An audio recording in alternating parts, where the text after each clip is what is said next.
So good morning from the beautiful Maastricht University Brussels campus. My name is Darian Meacham, and together with my excellent colleagues from the Maastricht University Brussels campus and the Brightlands Institute for Smart Digital Society, I'm the host of today's event. So I want to begin today's proceedings by very briefly saying something about the Relay project as a whole. So that's the project that is sponsoring this workshop, the themes of the workshop itself, and I'm going to introduce the speakers and the panelists for the first session, and finally explain a little bit about the format for today. It's not particularly complicated. So Relay is a project coordinated by Maastricht University's Brussels campus, together with 9 other partners, and it's co-funded by the European Commission. The aim of the project is to stimulate critical and constructive dialogue relating to the central themes of the European Commission's headline ambitions for 2019 to 2024, and then feed back that discussion to the Commission and to other stakeholders through a series of white papers and other dissemination methods.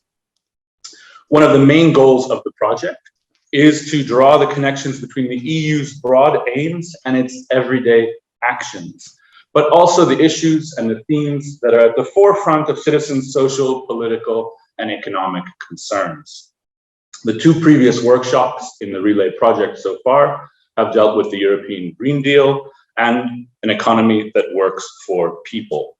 So with that in mind, we've given this workshop a dual title. On the one hand, a Europe fit for the digital age, which is the European Commission's headline ambition, and a digital Europe fit for all, which should hopefully remind us that digitalization is not an end in itself, and that the digital age is not something that the EU should fit itself to, but rather that the EU should use its power to mold so as to best address the needs and well-being of its citizens, as well as the natural environment. This is, of course, in line with the Commission's ambitions, and the ambitions for the EU's digital transformation are extremely, well, ambitious. They include enabling a vibrant, sustainable economy, opening up new opportunities for business, encouraging the development of trustworthy technology, fostering an open and democratic society, and helping to fight climate change and achieve the green transition. These are laudable goals, but they're also liable to raise some critical eyebrows, as they're not necessarily the first characteristics that data-critical citizens or scholars might use to characterize the present state of the digital transition. Data-driven technologies and AI open opportunity for businesses, but the rights and interests of workers also need to be protected. Algorithmic management facilitates new forms of relations between employees and employers, and also between platforms and workers that need to be closely scrutinized. Projects like the European Digital Identity may help to generate trust and ensure security in online transactions and interactions. But both private sector and government surveillance and data collection methods remain concerns, as discussions about the COVID-19 contact tracing apps have shown. Online communication can indeed facilitate citizens to connect beyond borders or across borders, and one day may facilitate the dream of a European public sphere. Digitalization may also bring greater transparency, efficacy, and indeed equity into the functioning of public services. However, as we know, social media has also been blamed for toxifying political discourse, worsening polarization, and local and national governments have come under scrutiny. Governments have even fallen for the use of algorithmic decision-making processes that have led to discrimination. The targets of the European Green Deal have been closely linked to the need to increase data collection and data sharing across many sectors. But recent scandals surrounding the firing of Timnit Gebru at Google, after publishing a paper on, among other issues, the environmental costs of large language models and big data-driven technologies more generally, show that it's not an open and shut issue. The twin transition, as the European Commission likes to say, will be difficult to achieve. Behind these concrete challenges facing Europe in the digital age and the exigencies of a just green transition also lurk political and philosophical questions about sovereignty, solidarity, autonomy, and identity. These are the topics that our speakers and panelists today will be grappling with. as they try to articulate the contours of a digital Europe that is indeed fit for all. We have two sessions planned for today. The first one from 10 to 12, and the second one from 2 to 4. Sorry, I should make sure I get that right. And I hope that you'll be able to join us for both of them. I'm going to introduce first the speakers and the panelists from our first session, and then after lunch, I'll introduce the second group of speakers for the second session. So I will start with our first speaker. Tamar Sharon is professor of philosophy at the Radboud University in Nijmegen. She holds an ERC grant for her project, Digital Good, the digital disruption of health research and the common good. After Tamar, we'll hear from Photini Vrikki, lecturer in digital culture at King's College London, and holder of the Charlemagne Prize Fellowship for 2020-2021 for her project entitled Towards Solidary European Data Spaces. In this project, she explores the deployment of solidarity governance mechanisms and the role of data literacy in the European data economy. After that, our final speaker for the first session is Martin Gack. Martin is a philosopher and a producer and religious affairs correspondent at Deutsche Welle. He is a dogged tracker of the European far right across social media. Following the presentations from Tamar, Photini, and Martin, we'll have a short break and then a panel discussion where our speakers will be joined by Walid el-Houri from openDemocracy and Juuso, sorry Juuso, I'm going to mangle your name, Järviniemi from the Young European Federalists. And Juuso is also from the College of Europe, I should add. Walid is a researcher, journalist, and filmmaker based in Berlin and Beirut. The discussion will be chaired by Francesco Tava from the University of the West of England. Each speaker is going to speak for about 15 minutes to begin.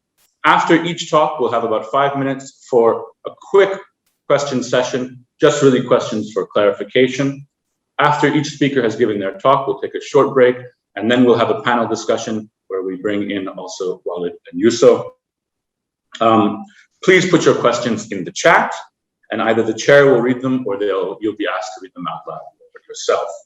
So without any further ado now, I will pass the mic or the screen, however we want to put it, to Francesco, and so he can pass it off to Tamar. Thank you very much. I hope you enjoy the workshop.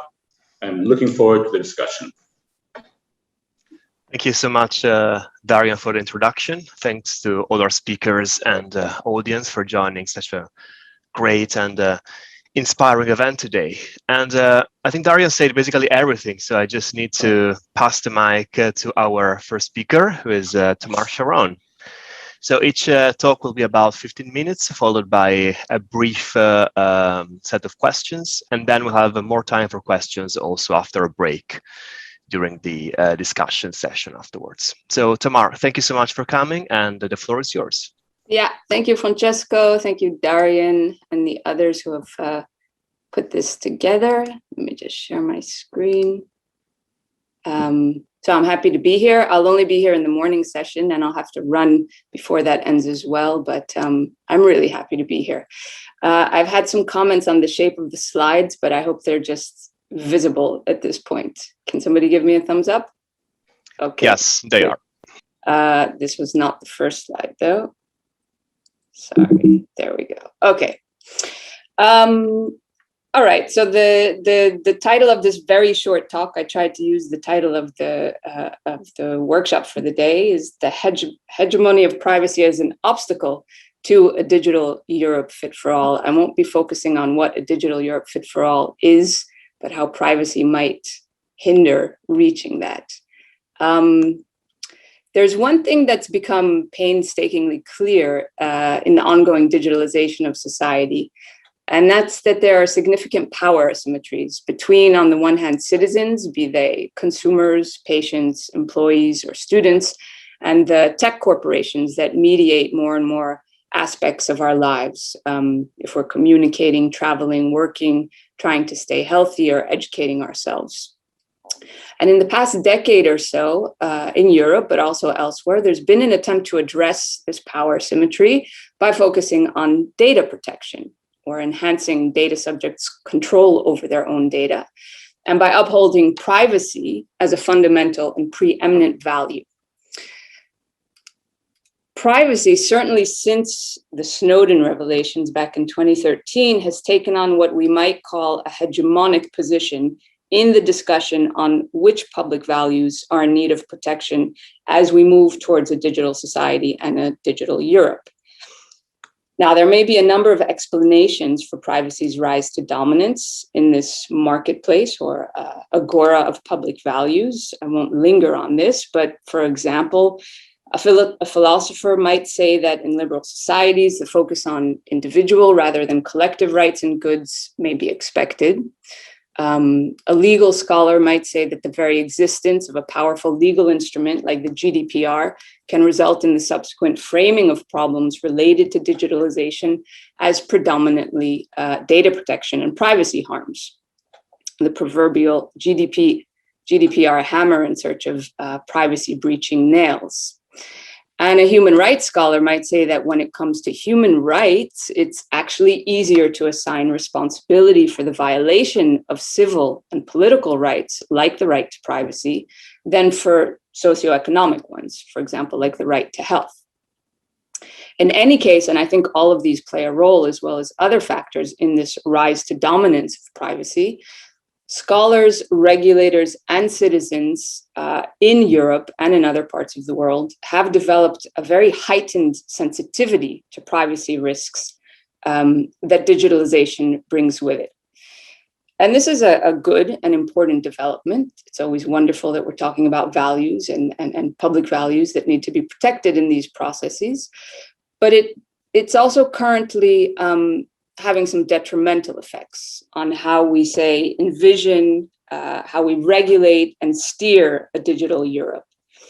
This focus on privacy and data protection, first of all, it can crowd out other values that are no less important or at risk in digital society, like solidarity, like democratic control, like public health, like equal access to services. And furthermore, and maybe even more worrisome, this focus on privacy may actually be counterproductive if what we seek to do is limit the reach of large tech corporations. So instead of diminishing or putting a check on the power of big tech, the focus on privacy may very well be intensifying their power by acting as a kind of smokescreen through which these companies are expanding into ever new sectors of society. So I'd like to substantiate this purposefully provocative point in the context of the research project that I'm carrying out on the involvement of big tech in the health and biomedical domain. In the past 6 or 7 years, all of the large tech corporations, so Alphabet, Apple, Microsoft, Amazon, even Facebook, have moved very aggressively into health and medicine. And this either by setting up partnerships with public research institutions on medical projects, by hiring medical experts and building in-house health departments themselves, and developing all kinds of health-related applications. And this from software that would allow researchers to carry out clinical studies on iPhones. This is Apple's research kit, to wearables that would allow researchers to carry out wearables that could be used in research to establish digital biomarkers for something like Parkinson's disease progression. So this is a collaboration that's taking place at my university here in the Netherlands between Verily, which is a sister company of Google, and the University Medical Hospital on Parkinson's disease. They're also working on, of course, AI for diagnostics and prediction, electronic health record management, remote care, and even actual brick and mortar healthcare provision. So about 1.5 years ago, Verily helped build an actual clinic for opioid addiction treatment in Ohio in the US. So I've been following this phenomenon for a few years now, and I can tell you it's pretty difficult to keep up with the pace at which these initiatives are taking place. So it's every few days another one lands in my mailbox to start following. Now, the first red flag that tends to pop up here, if we're thinking about this phenomenon critically, is privacy. Yeah. What happens when these companies, given their dubious data handling practices, start juggling our most sensitive personal data, health and medical data. And we've seen a few examples already where this can go wrong. And so we have a host of privacy-enhancing technologies that are being developed, sometimes specifically for these collaborations. So this one here, the PEP infrastructure, is one that's been specifically developed with digital security experts for the Parkinson's project that I mentioned at my university, which Verily, the big tech company involved in this collaboration, is really happy with. So data protection is actually one of the selling points of this project. This is a really very secure data sharing infrastructure that they've developed. But privacy is only the tip of the iceberg here. And the point I want to make is that it may even be working as a distraction. And that's because the business models are evolving. The business models here, and I think this may hold true for big tech's push into other sectors as well, not only into health and medicine, the business models here are not or no longer just about hoarding personal data and selling it to advertisers. Many of the initiatives that these tech companies are busy developing and implementing in the biomedical sector don't require using data in ways that would be privacy unfriendly. And some of them don't require using data at all. So if you look at Apple's Research Kit software, this is from the launch of the Apple Research Kit back in 2014. If you look at how this software works, the data that's collected stays on users' phones and researchers can then access it. So Apple doesn't need to see indeed the data, control it, analyze it, or in any way handle the data that are collected in the context of these studies in order for the software, the Research Kit software, or the iPhone to be a success as a new tool for remote clinical studies. Verily, in the Parkinson's study that I mentioned, is looking to develop new digital biomarkers and prognostic algorithms based on the data that's being collected in the study. It doesn't need to share these data or sell them to anyone to be successful, to become an important and maybe indispensable player in the biomedical field in the future. If you look at the API that Google and Apple jointly developed this past year for digital contact tracing for the pandemic, this point becomes even clearer, I think. So I don't know how familiar you all are with this, but I'm sure you've heard about it a little bit. In April of last year, in the midst of these heated discussions about how to develop digital contact tracing apps that would meet privacy requirements, Google and Apple came together, which was already a rare event, and launched their own protocol or API on which these contact tracing apps could run. Now, normally we'd be pretty suspicious of these companies proposing to do this. At least Google. Apple has, in a sense, banked on privacy friendliness as a marketing tool from early on.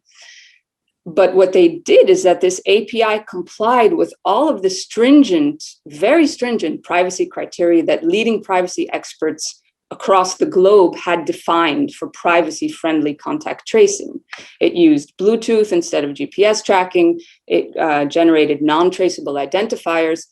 And most importantly, it would only work with apps that used decentralized data storage systems. So where data would be kept on people's phones rather than in centralized databases like public health authorities. For these reasons, many privacy experts and many countries immediately welcomed this development. So the Corona Melder app there is the one that the Netherlands developed that runs on the Google Apple API. And this is the case for most countries in Europe now, except France, which is kind of a diehard non-collaborator there, and many countries across the world. Now, my contention is that this focus on privacy, as I said, acts like a smokescreen. It has preempted broader societal questions from being asked around the involvement of big tech in health or pandemic response and other sectors as well. It's preempted questions like, will these companies become the new gatekeepers of very valuable data sets that they're helping compile for medical research? These data sets may be open access in the future, but they need not be. Yeah? So we've had examples already of a company like 23andMe, which is a direct-to-consumer genetic testing company backed by Google and Facebook, who struck up very expensive deals with pharma companies to access the data sets that they've built with the information that consumers voluntarily shared back with 23andMe.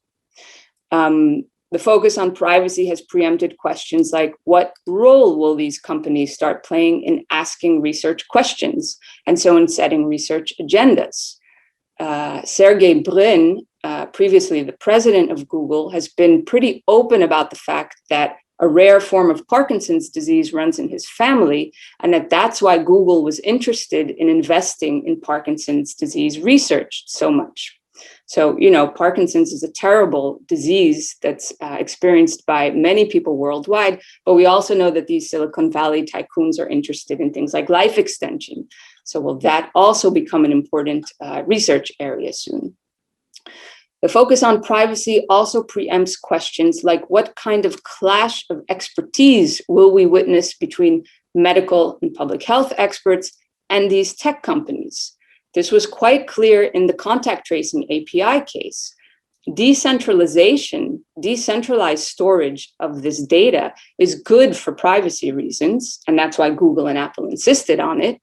But many public health experts preferred centralized systems, which would allow for a better overview of false positive and false negatives, something we have a lot of in digital contact tracing, and which would allow for a better overview of where clusters form.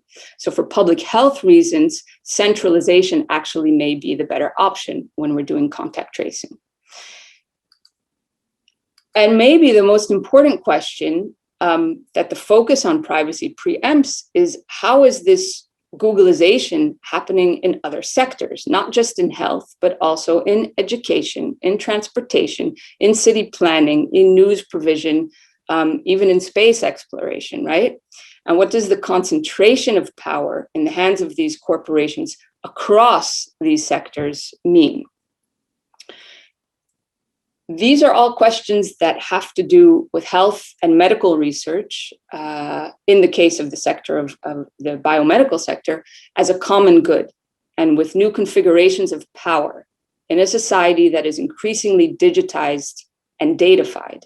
Yeah? So every sector that undergoes digitalization and datafication, these actors are moving into. And these questions remain even if, or even when, privacy and data protection are properly dealt with. So that's basically the point I wanted to make in this short presentation. The issue of how to move beyond privacy, so to speak, in order to address these broader questions is a much bigger project, not one to lay down in 15 minutes.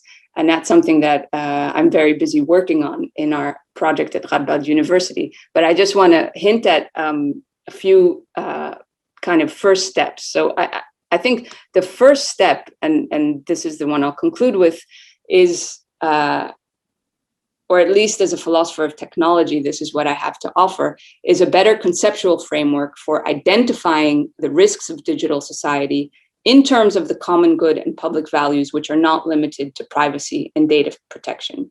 This is not rocket science as a solution.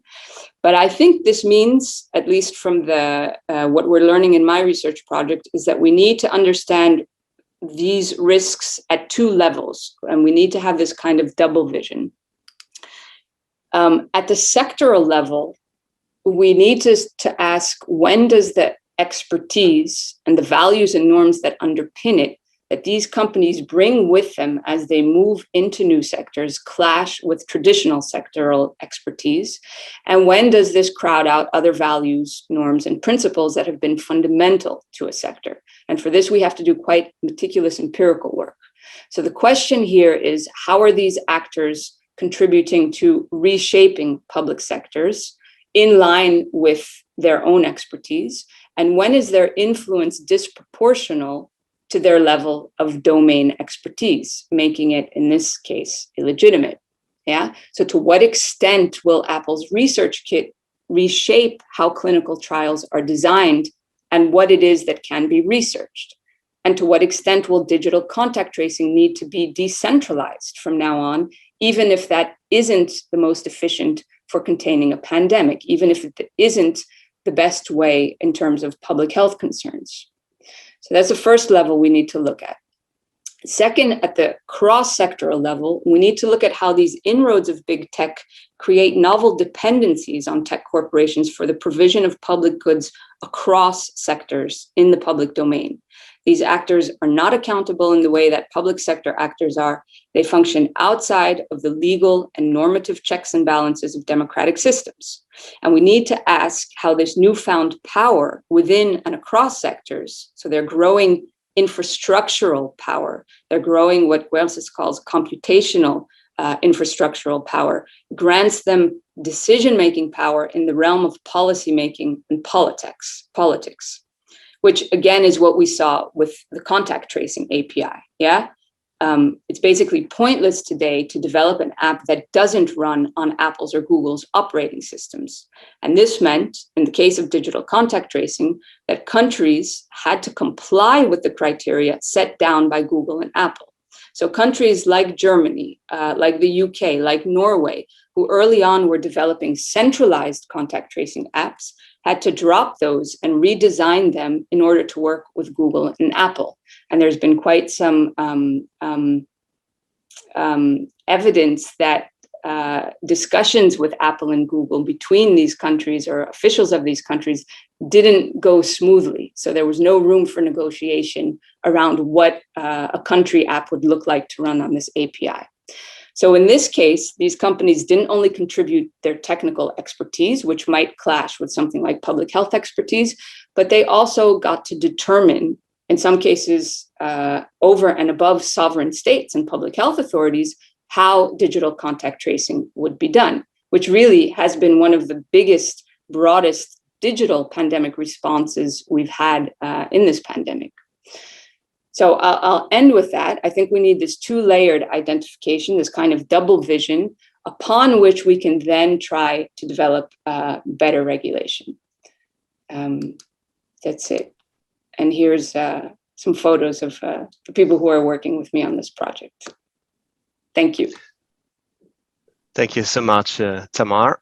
It's nice to see your team as well. That's a very generous approach. So thank you. And thank you for your talk. It was incredibly inspiring. And well, in only 15 minutes, you managed to squeeze so many things, topics together. That's amazing. I see there is something going on in the chat.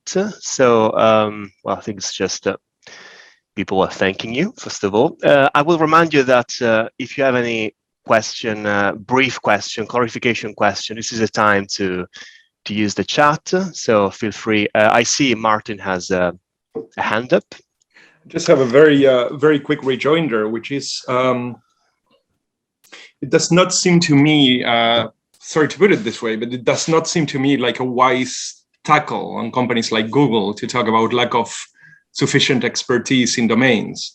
One of the things that I think, well, I think it's quite clear about most of these behemoths is that they actually have large stables of guns for hire.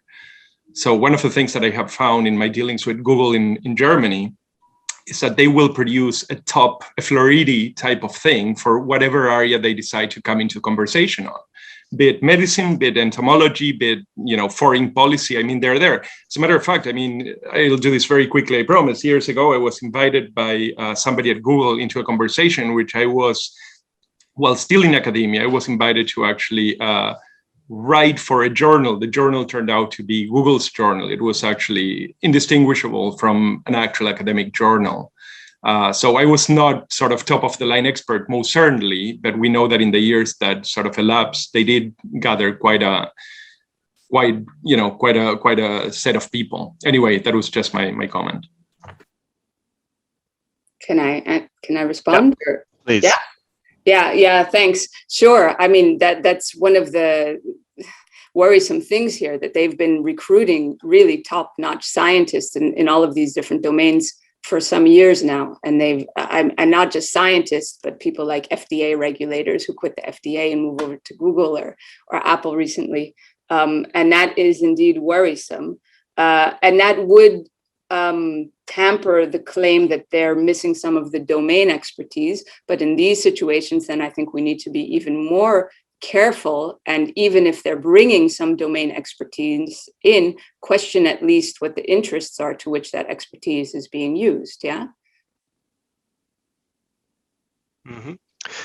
Thank you, Tamar. There's a question in the chat by Felix about any possible recommendations for governments and institutions on how to address all the issues that you mentioned, Tamar. I don't know if you want to add something on that. Yeah, well, that's why I said I'm a philosopher of technology, and I'll offer the conceptual framework, and I hope that people work upon that. I have some ideas. So I think, first of all, looking at the sectoral and then the cross-sectoral level will also be some form of innovation, because what we tend to have now is some sectoral regulation. But if we look at biomedicine and health, it's really sector specific and it misses the cross-sectoral. So in each of those cases, you'll have some sectoral regulation, and it's very much there in health. But in health, what is it focused on? What are institutional review boards focused on when one of these collaborations or projects come along? We're thinking of ethics in terms of informed consent, which is a bit the medical translation of the value of privacy. So there is no thinking about what it means to allow one of these companies move in and how it helps them build infrastructure that will move into the entire sector and then beyond that sector. So I think institutional review boards or other type of sectoral regulation need to become more aware of this. This needs to be translated into something like informed consent forms for patients who are participating in these collaborations, who, from what I see, are not always aware which companies are involved and even which sister companies of something like Alphabet, what that would mean. And I guess at the more supra-sectoral level, I'm not sure, but it's clear to me that, you know, GDPR and antitrust law is not enough. So again, because data protection and privacy are too narrow a focus, and this isn't about monopolization in the commercial realm. This is about something else. This is really, I think, about some kind of transformation of public sectors. And so there needs to be other protections in place there. But I'm very happy for the legal scholars and regulators to pick that up and start chewing on it. That sounds like a very interesting conversation and a necessary one. I was just wondering also, you mentioned this potential clash of values between privacy on the one hand and solidarity, democratic control. So since you're taking this theoretical standpoint, do you think there is an approach, a framework, an ethical framework, which is particularly useful in order to possibly fix this clash, right? So when there is a clear competition between privacy on the one hand and, for instance, solidarity on the other. So how do you think we can possibly overcome this impasse and this conflict between all these essential values? I'm not sure how to answer that quickly, because I am very busy with a quite a conceptual theoretical framework to do this. So I'll try very quickly, but I'm very inspired right now by Michael Walzer's theory of justice. So the idea that we have these different spheres in society with their own sense of what is just, and that there should be some autonomy of these spheres, and at least that advantages in one sphere can exist but should not translate into other spheres. And then we get a notion of something like a sphere transgression, which I think is what we're seeing here with this Googleization of health, only it's not just a transgression from the market sphere into health and medicine. It's a new kind of sphere of digital goods, of digital productions, which comes with its own logic, its own type of expertise, its own values. Now, to track these sphere transgressions, I'm also using a framework developed by Boltanski and Thévenot, which allows for a plurality of conceptualizations of the common good. So in a bit of a similar way, different spheres or different orders have their own sense of what is just, their own means of coordinating action and motivation towards some understanding of the common good. But this is a plurality of understandings of the common good. So you can have one where privacy is predominant, but one where solidarity would be predominant as well, and one where industrial efficiency, which is very typical of, say, the sphere of digital goods, would be predominant, etc. And what we're trying to do in my project is look for ways, but using empirical methods, to track the rise and fall or clash of these orders or these logics within spheres, how one sphere or one order might be exported from one sphere into a new one and what it does to the sphere. So that's in very theoretical terms. But again, this requires quite meticulous empirical work, because what you want to do is see where there are clashes with what traditional professionals do, and you've got to talk to them and watch what they do, because they don't always articulate this themselves in their own practices. So one of the things we've seen in this personalized Parkinson's project, for example, is that there's actually a rise to dominance of what we would call a civic order of worth, which is very much about inclusivity, participation, and in some extent solidarity, which has almost nothing to do with the fact that Verily is involved there, but it's about this participatory type of research that's being pushed in digital health.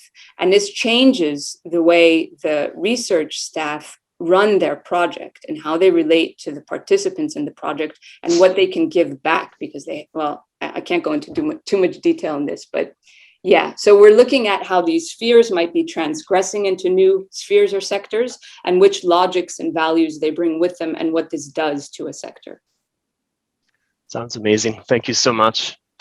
And we'll have a chance to continue this conversation also in the following discussion session. So thank you so much, Tamar, for this brief and very clear answers to the first few points that the attendees wanted to raise. Our next speaker is Photini. So same format as before. And well, thank you so much for joining us, Photini. The floor is yours. Thank you. Thanks, Francesco, and thanks, Tamar, for the very interesting beginning of the discussion. I think it created the frameworks in which we all will be discussing today. So I think for me today, I will talk more a bit about the current developments in digital sovereignty in the EU. So my framework would be, I will be coming from that perspective mostly. So I would like to start by saying that as the Commission currently pushes for the Europe for the digital age, I believe that we have both like a challenge, but an opportunity as well for a focus on how data and data platforms and digital infrastructure can support the inclusion that we have been talking about in the EU, democracy, and also solidarity among individuals in each European country, so individual state members, communities in the region, so thinking again, maybe about religious communities, and European state members more widely. So how can we bring again the sense of the union back, thinking in the framework of data infrastructures. So from my point of view, along with the development of the digital future concept, it is also significant to think and sustain a culture of solidarity for data itself. So before focusing on the market interests that the European Union is currently focusing on. So creating these data infrastructures for a future of a future data economy, which basically translates into a market interest for the European Union. So solidarity throughout the EU is generally presented as the sum of the EU member states. So thinking about how we are all one, how we are all a union of peoples, but to which extent do does this European culture or the European Union is based on solidarity as data? Like how can we think about data solidarity per se? How can we cultivate that basically notion of data solidarity across the European Union? So I think the answer, or the short answer to that is, if we want to shape a European data future, that builds that environment in which citizens are empowered in how they act and how they interact through data, through digital platforms, and of the data that they provide, both online and offline, we need to support mostly European way to digital transformation, which enhances our values as a union and enhances our social benefit resonance. So translating these benefits that come from data economies, from data transformations, into every state member's benefit. I think we also need a data literacy aspect to this transformation. So teaching and knowledge and education of the populations on what does data mean, and going beyond that, how does that data help them individually, as communities, or as states as well. And we also need this, what I call the technocultural coherence of the European Union. So how can we create this coherence between state members that are widely digitally advanced, and state members which are still struggling to even do the basic digitalization of, let's say, their public services. So in this context, some of the questions that I'm looking at and I keep asking myself about are, how can this digital ecology assist the progress of all state members, irrespective of their digital capabilities? So how can we create an equitable digital transformation on different levels based on the needs of each state member? Secondly, how should the value generated through the data economy contribute to each member's digital future? So how can we use this data economy as a propeller for more equal representation or equal value earnings for state members in the Union? And finally, how can we facilitate more inclusive decision-making processes through these digital infrastructures? So how can each state member has an equitable standing in the decisions that are taken when it comes to the data and the digital infrastructure that is being built currently in the region? So to answer these questions, I think it is important to kind of stress that the shift to a digital future in Europe is and should remain human-centric. And I think a lot of European documents are mention this human-centric perspective into this digital future. In my own view, human-centric should go beyond the neoliberal individualistic sense and move towards the humanistic and social level of when we talk about human-centric elements. So it is not about the single person, but the person as a community, as part of a society, and eventually as part of the union. And this is, for me, this is where solidarity comes in into the discussion. So the digital future of Europe should create a European society powered by digital solutions that puts people first and simultaneously opens up new opportunities for businesses, for the industry, for the region, and eventually, as the European Union, I think, goes to become a worldwide technology leader in the upcoming 20 years. So to make this human-centric digital future a reality, we need to enhance solidarity notions and approaches, not just culturally, but also technologically. So think of how we can use technology to bring state members together and individuals and the politics that hide behind these technologies, create this new political sphere that is kind of more equitable for everyone, which I think brings me to the challenges that we are facing right now to make this happen, where it is basically, it's two of the key requirements for a digital Europe fit for all are creating the infrastructure that Tamar has been also talking about at the beginning. So how to avoid the infrastructure that is currently controlled by the big tech companies such as Google and Apple, and creating the technology, so the data technology or the big data analytical structures that will help the European Union to move forward in this.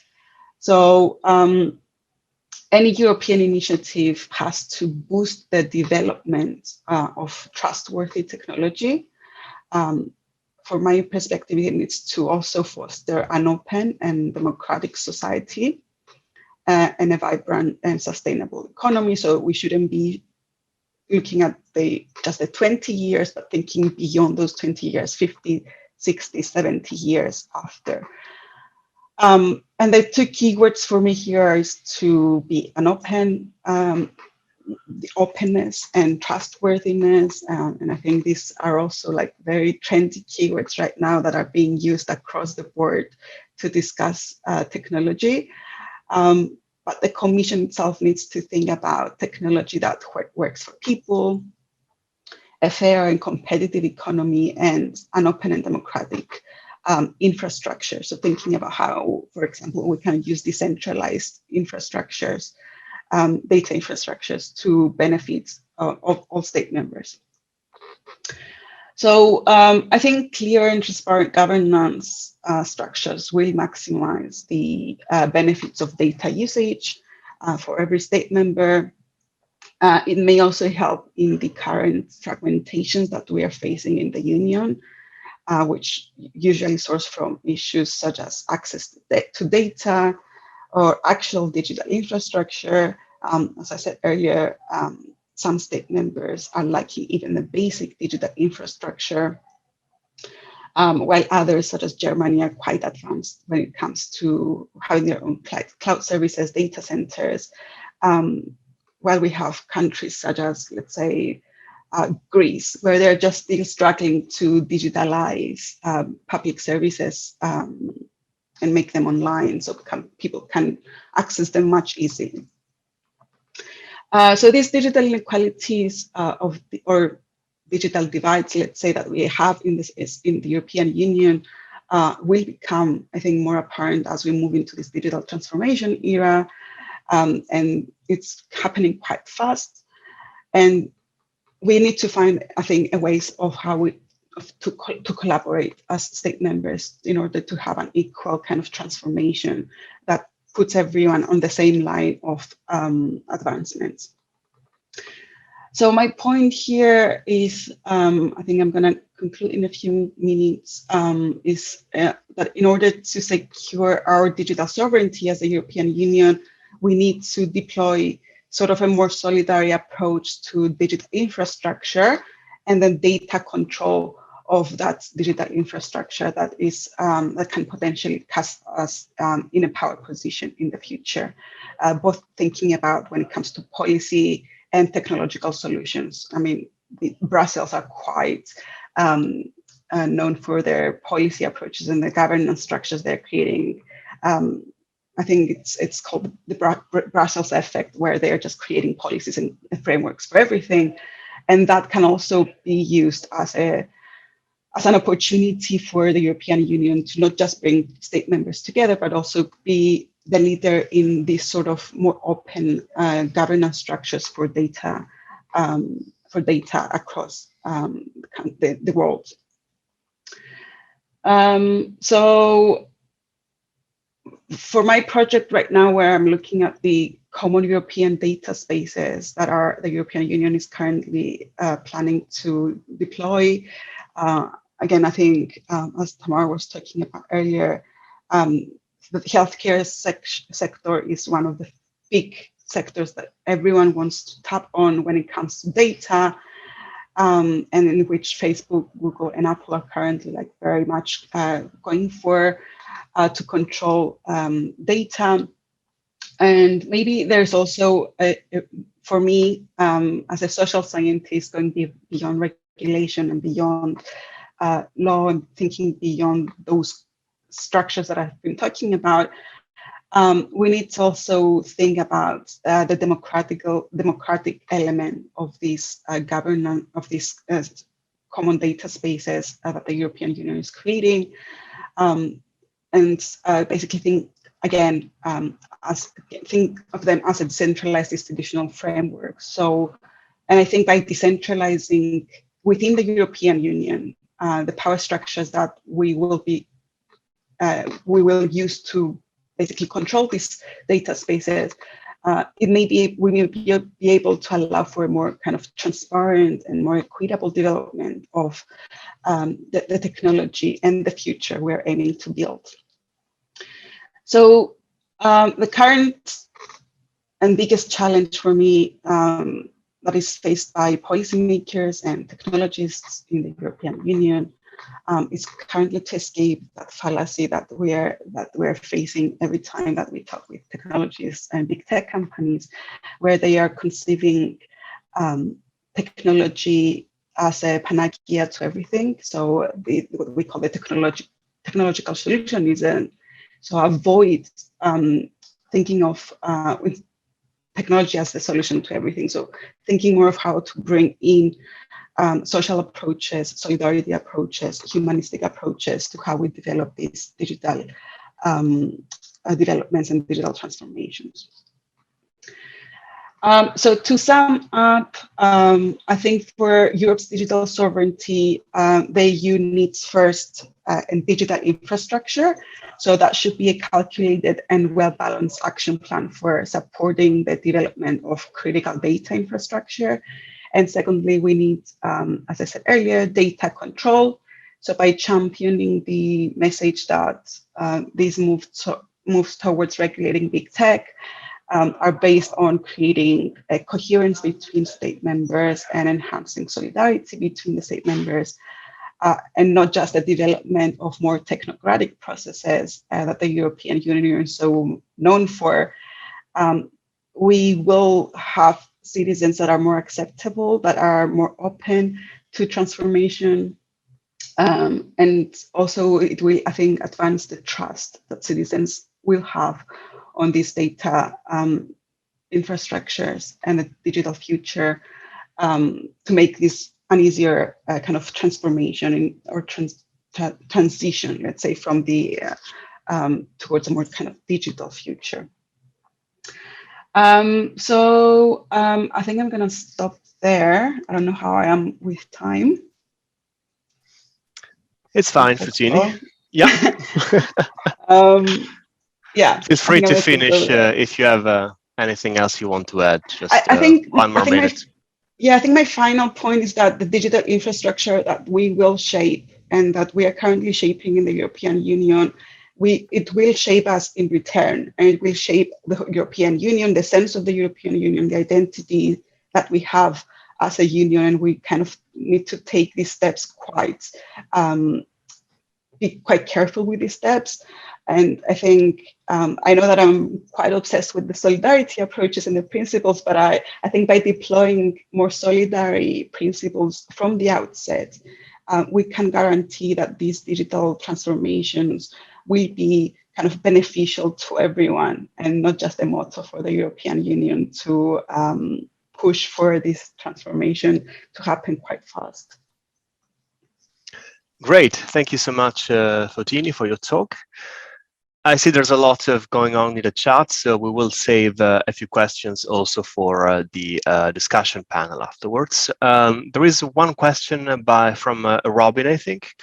Robin, do you want to jump in and ask it yourself, perhaps? That might be faster. Thank you. Okay, as I asked the question, I already started to hear some of the answers to it. What I was wondering about at this moment on lower levels in governance, there are already choices made, apps used in order to get a good contact with citizens, and so this bottom-up approach, let's say, how can we gather information from society to also get that aspect as an influence to the general digital structure or questions that are asked? Is there a way of getting there? I'm interested in civilian participation in these things. It's very complex for me as well, but how can we start there between local governments and their citizens? Thank you, Robin. Photini? So I think that's a great question. I think there is currently a lot of work that is being done as a co-creative, what is called co-creative practice or participatory approaches, where policymakers bring in communities that are involved in digital approaches, but also communities that have nothing to do with data, and discuss with them on how these new infrastructures can help them kind of understand things, or how can we simplify these data practices that the European Union is going ahead with in order to make them more approachable, more open, more trustworthy for to everyone. But the issue with that is that it's a very time-consuming process. As anyone who has done co-creative practices and participatory methods, and the European Union is just wants to go fast and just create everything quickly, and just go ahead with these new structures just to, I think they just want to get rid of the big data, big tech companies that are controlling most of the data right now, and they want to tap on the economic value that data can bring to the European Union. But yeah, I think the quick answer to you is just working with communities, working with people, working with citizens, and it is being done in bigger projects of mine. But again, and I think the European Union is very interested in listening and hearing about these insights, but they're not changing their mind about how fast it's going to happen, right? So it will happen. The thing is, how can we also embed these bottom-up approaches as well within these developments, and how can we slow it down slightly so everyone can catch up with those who are way more digitally advanced than others? Exactly. Thank you. Yeah. Thank you very much, Photini. I'm conscious of time, so I'm afraid we don't have time to cover all the questions now, but I will keep an eye on them, and we'll go back to all these points. I see Antonio and Susanna asking questions, and I don't want to sacrifice them and only give 30 seconds each. So I think it's better to save them for later and to go back to them in the whole discussion panel. So thank you for all the points and intuitions. Right, so our next speaker is Martin Gach. Hi, Martin. Welcome, and thank you for joining us. And well, you know how it works. The floor is yours. All right. So just a second. Right. So I guess what I should point out is that I'm not very interested in activist communities, sort of general stakeholders. I'm not particularly interested in the question of participation. I'm not particularly concerned with the idea of human centrism. I really don't know what that is, and it's a bit of a concern when I hear that kind of talk brought into this discussion, mainly because being very much aware of the political difference between Berlin and, say, 50 kilometers from here, Brandenburg, or the difference between politics in Milano and politics in Verona, or politics in Warsaw and politics in Łódź. I am very much aware that painfully aware that ideas of human centrism vary not only widely, but actually have a massive impact in the way that we are going to articulate digital politics. So, you know, the degree of penetration of the digital infrastructure and what I think it's already a European public sphere is what I'm concerned with. I'm mainly concerned with two facts, and these are the ones that basically prefigure what I'm going to say. And I'm going to say it probably pretty quickly because I think I have a pretty concrete thing in mind. So let me just begin very quickly with a very sad anecdote that should set the tone of what my concerns are. Like immediately after the NSA scandal, when we found out that Merkel was being surveilled by Americans. Now we know that the Danes were actually involved in that. Germany went into federal election campaign, and Merkel was asked, if I'm not mistaken, by the Spiegel, why was it that she was not talking about the surveillance scandal? And she actually said something that I think every academic in the domain should take to heart, should pay close attention to. She said, I only talk about things that voters care about. I think that that's actually sadly true. Nobody gives two rats' asses about the question of privacy beyond sort of the bubble in which we live, sort of as people related to Brussels in some way or another, or people that are having the discussion in academia. But the fact is that governments do, and I think that Tamar is completely right about this, governments push a foil, and that foil is, of course, seized and used systematically. Now, I don't want to talk about this for too long. I think that the points that Tamar made, I take to heart, and I think that they're correct. I will say that a lot of the discussion that I'm about to offer to you is one that sort of came to me with the case that I assume most of you forgot or never seen, which was Kobi Sosto. Kobi Sosto was an Israeli gay dude in New York who was preparing for a dinner with his boyfriend. His boyfriend called at noon and broke up with him. So he went to the gym, he had his Fitbit and went to the gym and, worked out and sort of down a couple of scotches to sort of push the depression and the sense of loss away. And then at night, like in the middle of the night, he checked his cloud data package, for heart rate and so on, to see how he had done at the gym. And what he found out is that there was a massive spike in in heart rate with whatever other indicator right around noon, specifically at the time in which he had broken up. So this thing, combined with the possibility, if you have been, obviously, I assume you have been following the news cycle of the triangulation of data, sort of, to me, was this kind of writing on the wall moment. Now, what I'm concerned with is basically this fact. As far as I'm concerned, we have a European public sphere, and that European public sphere is essentially happening on American digital territory. And it's happening on American digital territory with essentially no clear binding legal apparatus to define its shapes, and further, much more importantly, to actually define specifically the duties and rights of the individual citizen. And by this, don't mean people that are interested, again, in many of the issues that we probably are interested in an academic or journalistic, setup, but people that are really just interested with,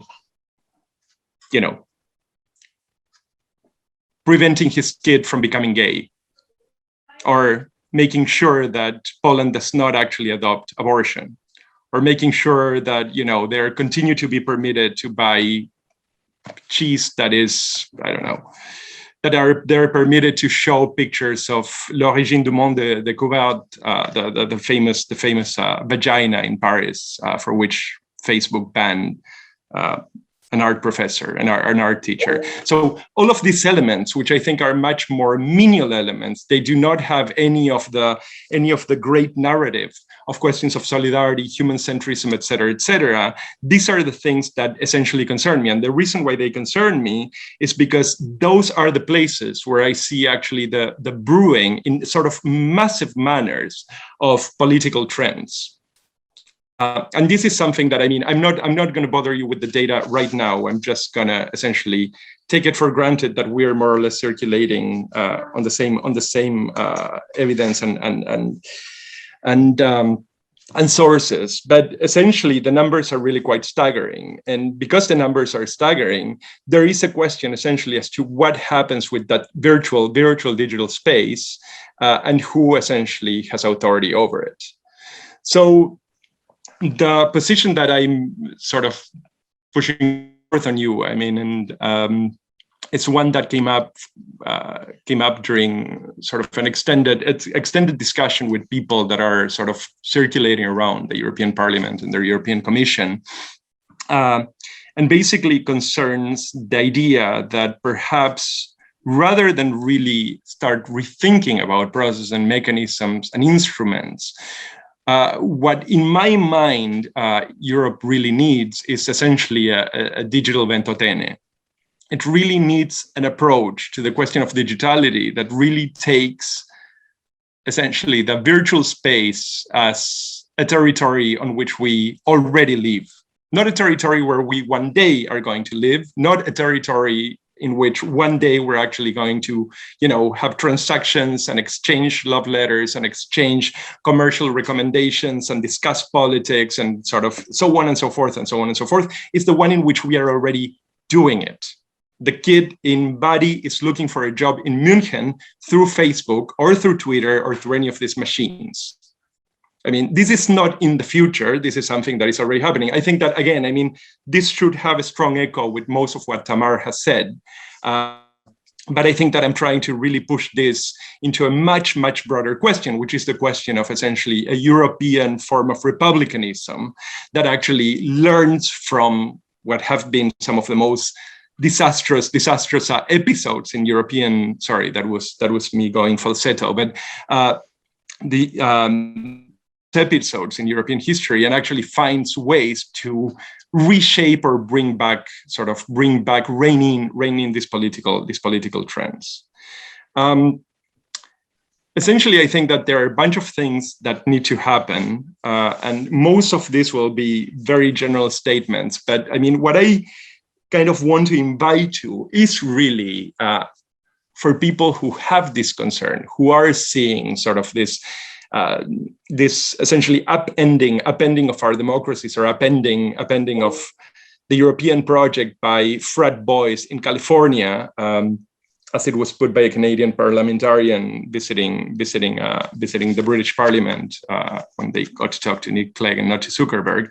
That I think that this group of people, the people that have this political intuition, this political will, and this set of concerns, need to basically come up with something that is much more profound. I mean, not in the sense of intellectual or depth, but that has a much more architectural approach to the question of digital sovereignty and digital identity. And I think that these things cannot be resolved. And once again, I think that I will echo some of what Tamar said, even if I'm not fully with her on the question of privacy, but they have to echo, they have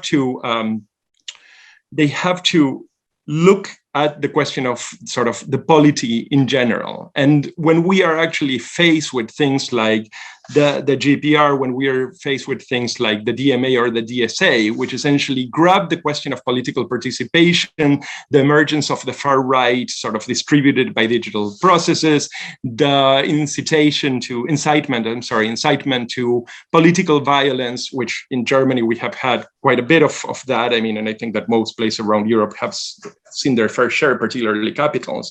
The backslide on democratic and liberal democratic principles, but particularly sort of the direct attacks on European intuitions, European law, sort of, and the elements that are core values of the European Union, then we need to, I think we need to develop a platform that actually is capable of precisely protecting this territory, this sovereignty, with the values and the elements that we have already forged as a reaction to the political history of Europe.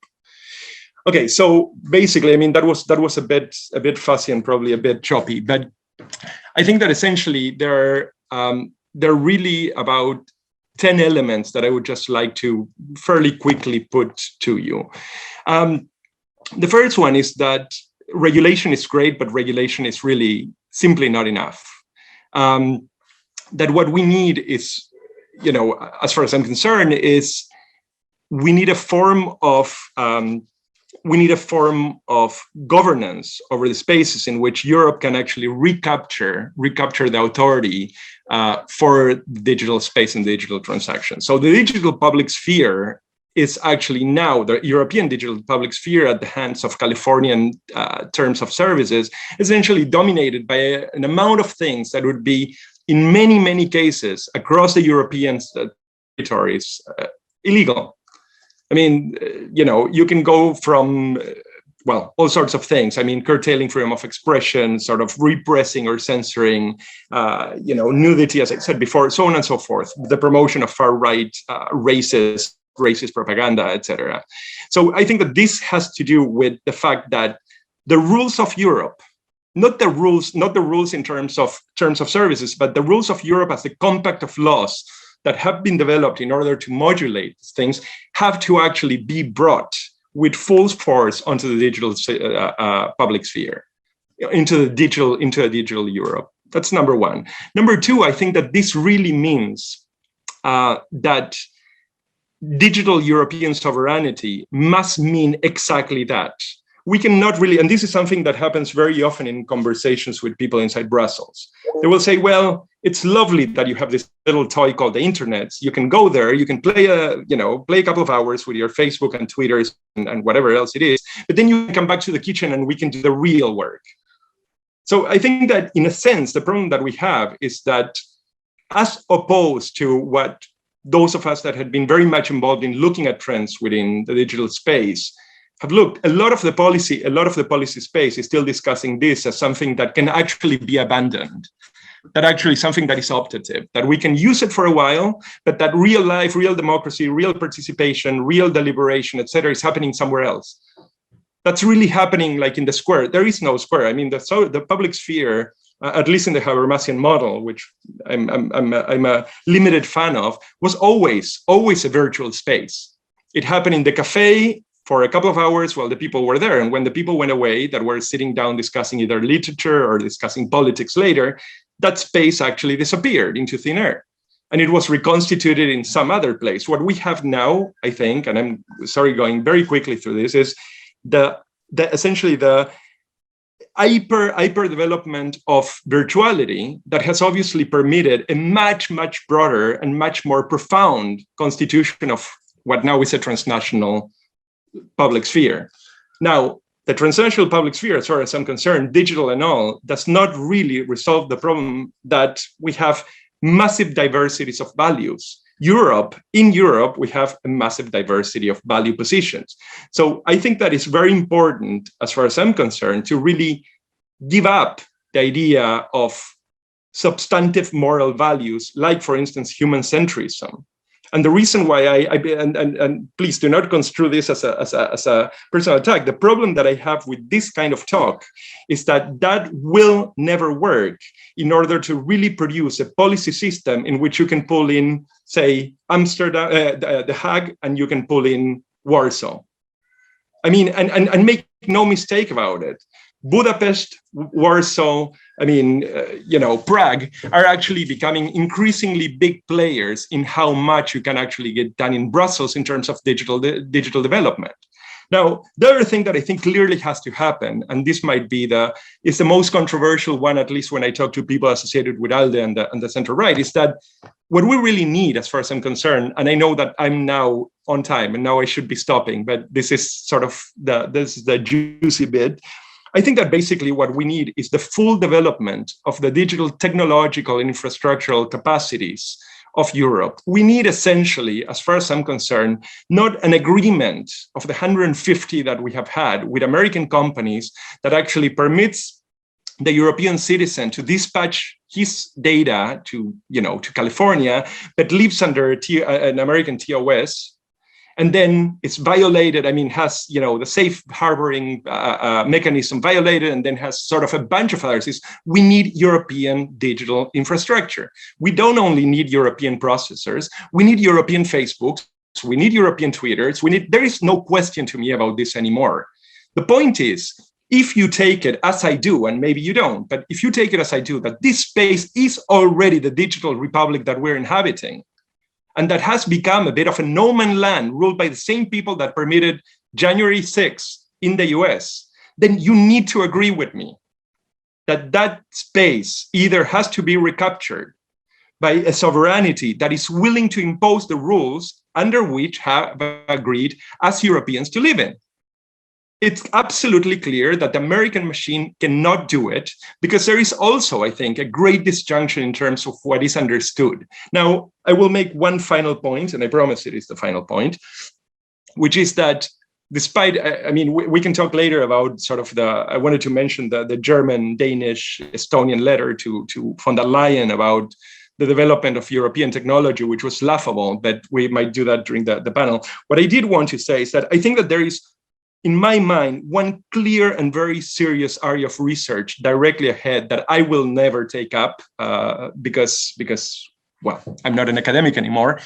And that is showing indeed that not only the digital underpinning machine, not just the server, but that as a matter of fact, Facebook and Twitter and TikTok and so on are themselves the digital critical infrastructure. And that would have to do with understanding that there is actually assessing what is the actual penetration, which I know that there is a lot of studies being done, but most of it seems to be quite inconclusive. And we need to have, I think, a very, very clear sense of what degree of power, I mean, sort of not in a generically, Baudian sociological, theoretical way. No, we need actually very concrete data as to what degree of power is exercised by this governance mechanism sitting in California. Now, I have a lot of anecdotal evidence, but I think that what we need is the policy instrument, because all of this conversation, I mean, might be great, or maybe you find it silly, but the point is, it has to be attached to very, very clear and very strong policy propositions. I think that the argument for the platforms being critical infrastructure is place when one begins that. I think that at the same time, making absolutely sure that there is a clear sense that Europe has to develop its instruments is also actually central to this. Okay, I went 3 minutes over time, so I hope you'll forgive me. You are forgiven, Martin. Thank you so much for your talk. Right, so I see there are a couple of points, one from Tamar, actually, who agrees with Martin about imposing rules. Do you want to come in, Tamar, and maybe expand a little bit on this? I think that's not an easy solution, but it's kind of the obvious one. So what I'm seeing in my research when it comes to these collaborations about medical projects is that we have a lot of regulation in the health sector, but these partnerships are being struck up without anybody imposing many rules, except when it comes against the institutional review boards and ethics committees. But certainly at the level of governments, there's this sense of these governments who feel that they have no negotiating power or any say in how these companies move into these sectors and into these public sectors. And of course, I'm trying to drive home a point here, but that's really strange. Like, when did we lose this power to actually say, well, if you want to come in here and sit at the table and do medical research, you have something to contribute, most likely in terms of technical expertise and maybe in terms of some domain expertise. But these are the conditions that we lay down for good collaboration. And one of those conditions has to be that they are not the ones who get to say how things take place, which is exactly what happened with the Google Apple API and digital contact tracing. They were the ones to determine how this pandemic response would roll out. So, I mean, I think that it's completely clearly the case. It's clearly the case. So I think the point I was trying to make at the beginning was that it's completely the case at the level of national policy and at the level of regional policy. So I don't know if you saw the letter from Merkel and whatever her name is, Frederiksen and the Estonians to von der Leyen. It was, we need to develop European sovereignty, but the development of European assets should be a last resource. I mean, it's absolutely insane. So do not develop resources, rely on these things that are completely unreliable, rely on the rules which they do not respect or apply. But that's at the level of things like, contact tracing and medical research and so on, which I think is catastrophic. The thing that I find even more disturbing, and this is because probably part of my work has been tracing the operation of people like Bannon in Europe, particularly, let's say, Italy, Germany, Denmark, Sweden, that has now gone, Sweden, you're about to really see, I mean, I hope it doesn't happen, but the Swedish Democrats could really become a major, major force in Swedish politics. So this crap is happening in a sovereignty, I mean, in a legal space in which these things in principle should be legal. You should not be able in Germany to actually go around accusing Muslims of trying to rape your daughters. You should not. It should be happening. It's happening. And there is absolutely no control. You can go look at the story of Cambridge Analytica. There is still a debate as to the degree of efficacy. But Cambridge Analytica in Wales is a story of complete madness. It's a place that was thoroughly pro-European, and it was a backwater of such sort that it was basically built by European funds. And they still went live. And there is actually a correlate of the amount of work, midnight videos and midnight advertisement, that means to say between midnight and 6 a.m, that was dispatched through Facebook I mean, and there is absolutely no control. When these bastards, and excuse my French, were called to the European Parliament to explain themselves and give an account of what was going on with campaign finances, because make no mistake about it, we're talking here about campaign finances. They were simply refused. And there was no compelling power that you had to bring Zuckerberg and his friends to explain what is that they had done with, with the money, and what have they served and what have they built. So the point is, this is a space of constant negotiation. It's absolutely clear that the European Commission cannot do it, because every time that they're pushed, I mean, we had people jumping. I lived in the US for 20 years. I know very well that going into any sort of policed building and just defying a police order would actually get you killed in the US. We're seeing it every single day. And somehow you had like thousands of people just jump into Congress, probably the most protected place on earth, other than Area 52, where where they're preserving Nixon's body in cryogenic isolation. So the fact that that happened, and that we saw this happen, and we saw this brewing, not only in communications and speeches given by Trump to the air, but actually through social media, the entire concoction of this movement. And then the best thing that Europe could come up with was essentially the Digital Market and Digital Service Acts.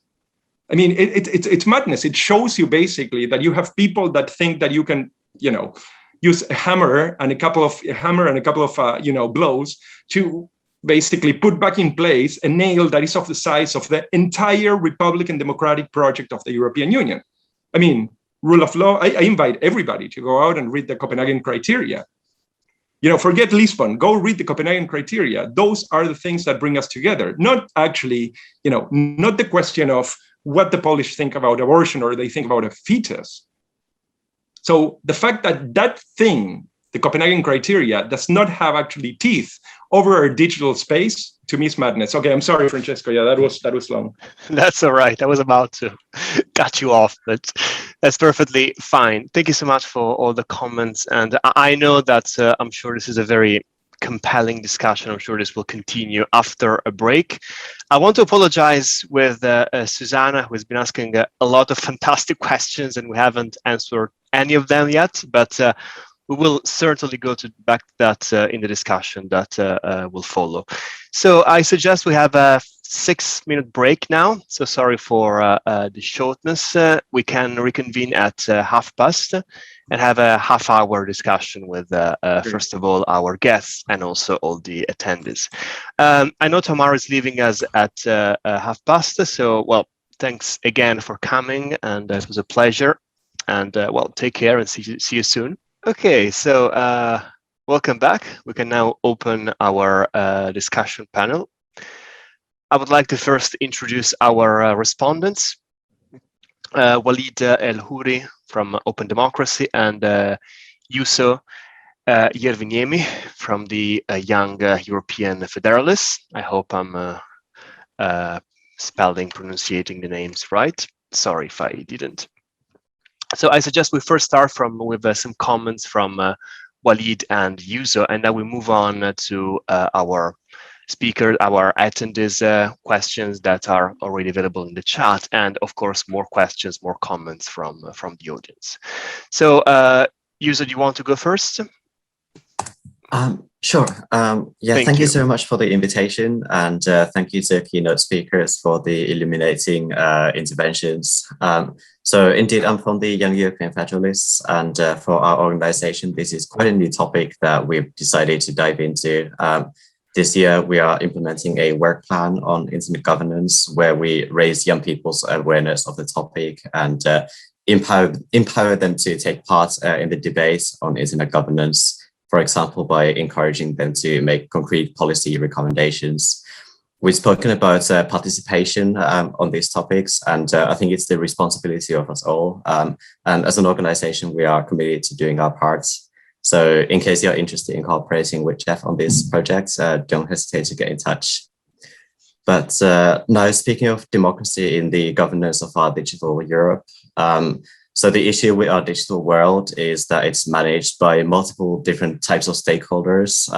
The states play a role, and so does the EU. And meanwhile, private companies like online platforms can exercise significant power, like we have observed today. So this makes it quite confusing for the citizens who might find it hard to see where the accountability actually lies.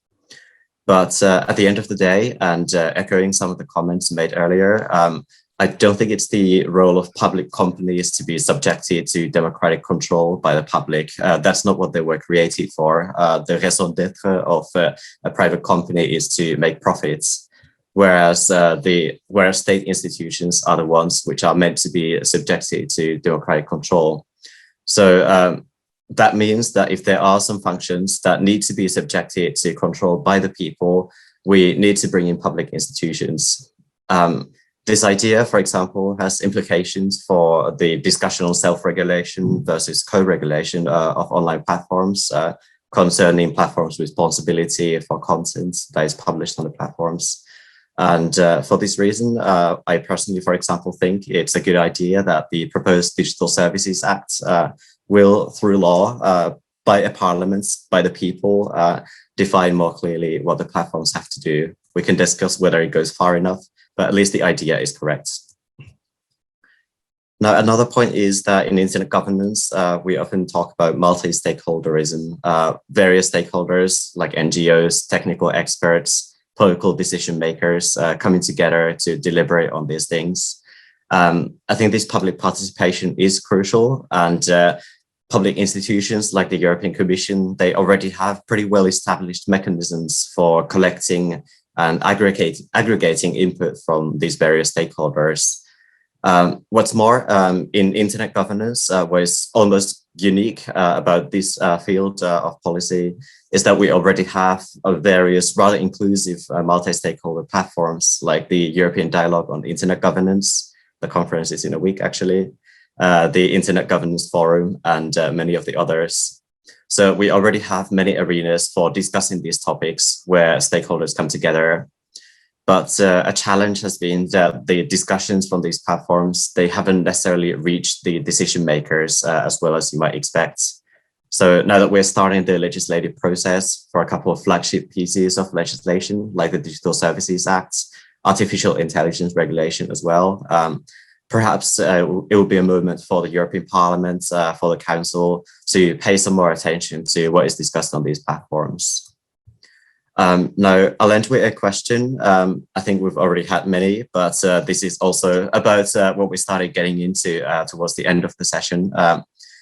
We spoke about how tech companies, they've been able to impose their preferences on national public authorities, for example, on contact tracing. So my question is, do we think that the states or indeed the European Union still has the chance to exercise ultimate authority in a society? Can the Leviathan exist in a digital sphere? And if so, can it be a national Leviathan, or could it perhaps be a European Leviathan?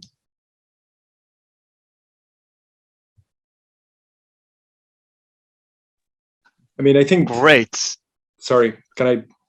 Or how does this go? Sorry. Maybe we can just move to Walid first, and then just collect all the questions, comments together, and then give the word back to our speaker. So thank you so much, Juuso. I like the image of the digital Leviathan, so that's something we should definitely work on. It's a great title for a book, by the way. So think about it. Walid, please. I won't take much time. I think. Because actually, I would like to hear more of Martin's thoughts on a few things. Also, we have time. Don't worry. I mean, I will speak from the perspective of from journalistic perspective, but also from a perspective of someone who has done research in media studies. So my interest is more in terms of this kind of what's the role of this digital ecosystem, whatever we call this, in the functioning of democracy, but also in the functioning of journalism, which I don't think they are necessarily different, or I mean they are definitely connected. One of the things that I wanted to raise is this, like, I mean, there's a lot of conversation that can be had about the idea of privacy that Tamar presented, and I think, but I mean, unfortunately, she's not here to continue this conversation. But I was wondering whether similar dynamics could be thought to exist when it comes to ideas of safety, because one of the things we've been seeing in the past years, I think in the last year, particularly with the pandemic, there was a clear transformation in a lot of digital regulations that we've seen whether in Europe or elsewhere. And here, usually when we talk about repression or freedom of expression, there's very often no focus on the role of the EU, like of these things existing in the EU itself. So there's this understanding that the EU is a intrinsically democratic space where journalism is free to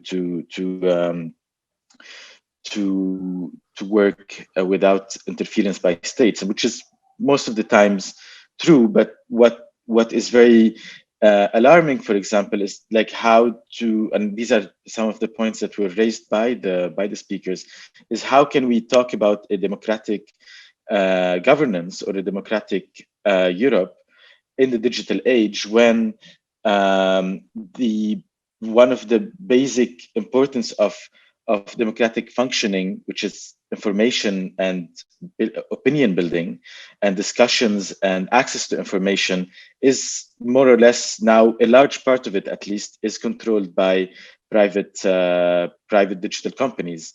So, and we've seen a lot of examples, and I think, yeah, and we've heard some of these examples of how explicitly opinion and voting choices can be influenced by different forms of I mean, I would even call it marketing, and where the space, even the natural dynamics of conversation, which would be described as the public sphere previously, is now also limited by algorithms where you can only have access to opinions that are similar to yours, or like it prioritizes echo chambers most of the time, which is something that is extremely dangerous and something that we see, I think, the results of which in this kind of polarization of political ideologies within Europe, especially, but elsewhere in the world as well, where we have more and more a more radical right, a more like kind of isolated debates happening, even within the left. I would say it's not. I mean, the problem, I don't think, is only. I mean, it's more alarming on the right because it's a really huge threat to freedom of expression and to diversity and to many of the values that many of us, I guess, hold very dear. But I'm wondering whether, and I will finish here. I'm wondering whether, like, the suggestion of a European Facebook or a European Twitter. I would like to hear more about what that would look like, because I'm not sure if that's like for me, like there's I don't know if I understood that also properly, whether there is this assumption that a European Twitter or a European Facebook would be actually any different than an American one, because at the end also what we have to also keep thinking about is that the democratic system within Europe and the democratic values within Europe in the digital age and what is coming in a digital Europe is something that is within the state itself, regardless, even within policy, regulations, and so on, is under threat. It's not only because of it's not only under threat from private companies, but also from the polarization within. Like, I mean, I can totally imagine in like kind of a apocalyptic scenario where there's like a far right governments across Europe controlling a lot of these policies. So I think there is an importance to think also of what safeguards to have for that. So I'm wondering what that would look like. Yeah. Thank you, Walid. That was great. So we can now move back to our speakers, Photini and Martin. I would ask them to make a first short reply to all these comments, perhaps a couple of minutes each. Feel free to raise whatever came from our respondents. So Photini, do you want to go first? Just a short comment on what Walid said when it comes to like creating the European Twitter or the European Facebook. I think we also need to think of beyond that, thinking about the European internet in general. I think that's what the European Union is going for, creating a different internet than the one that the US is controlling.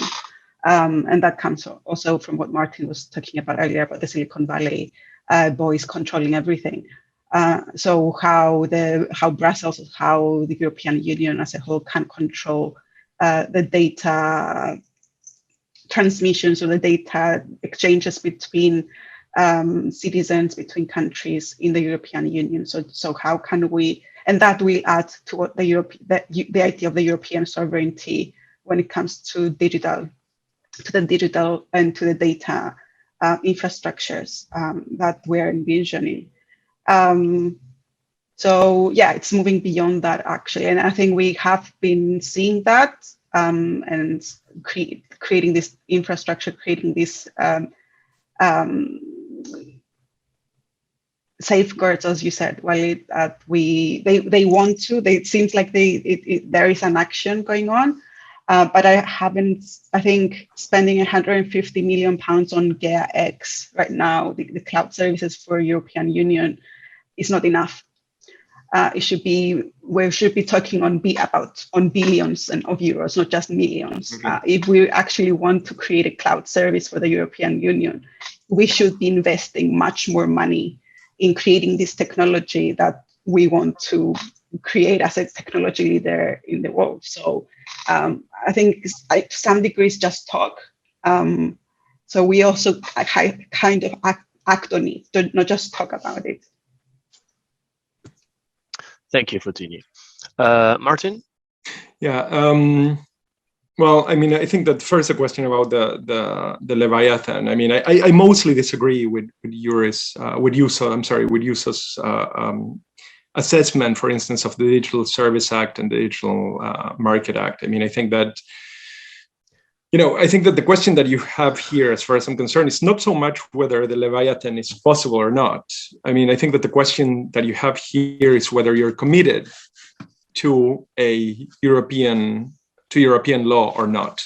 And we can agree, I hope, that any commitment to European law or to sort of a Wild West market approach to digitality, as the Americans have and cherish, is something that will not go easy either way, because it is sort of a territory of contention and it will have to be negotiated. So obviously, I mean, Google would love to come in and basically take over Europe, but there are forces that will oppose it. So my point is, I think that what I'm saying is not, well, let's simply move back to sort of an overarching European government. What I'm saying is we need to be very clear and we need to understand ourselves what are our commitments. My commitments, because I'm an old conservative, is I believe in the force of law.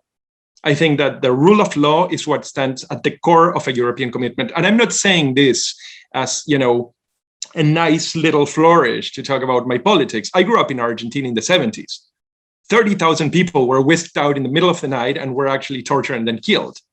So for me, the idea of living in a place where I'm actually protected by the law and where the rules of the game are clear. I mean, okay, we can make a parenthesis for some of Italy, at least, where I spend a lot of time. But I mean, so the point is, these things are central.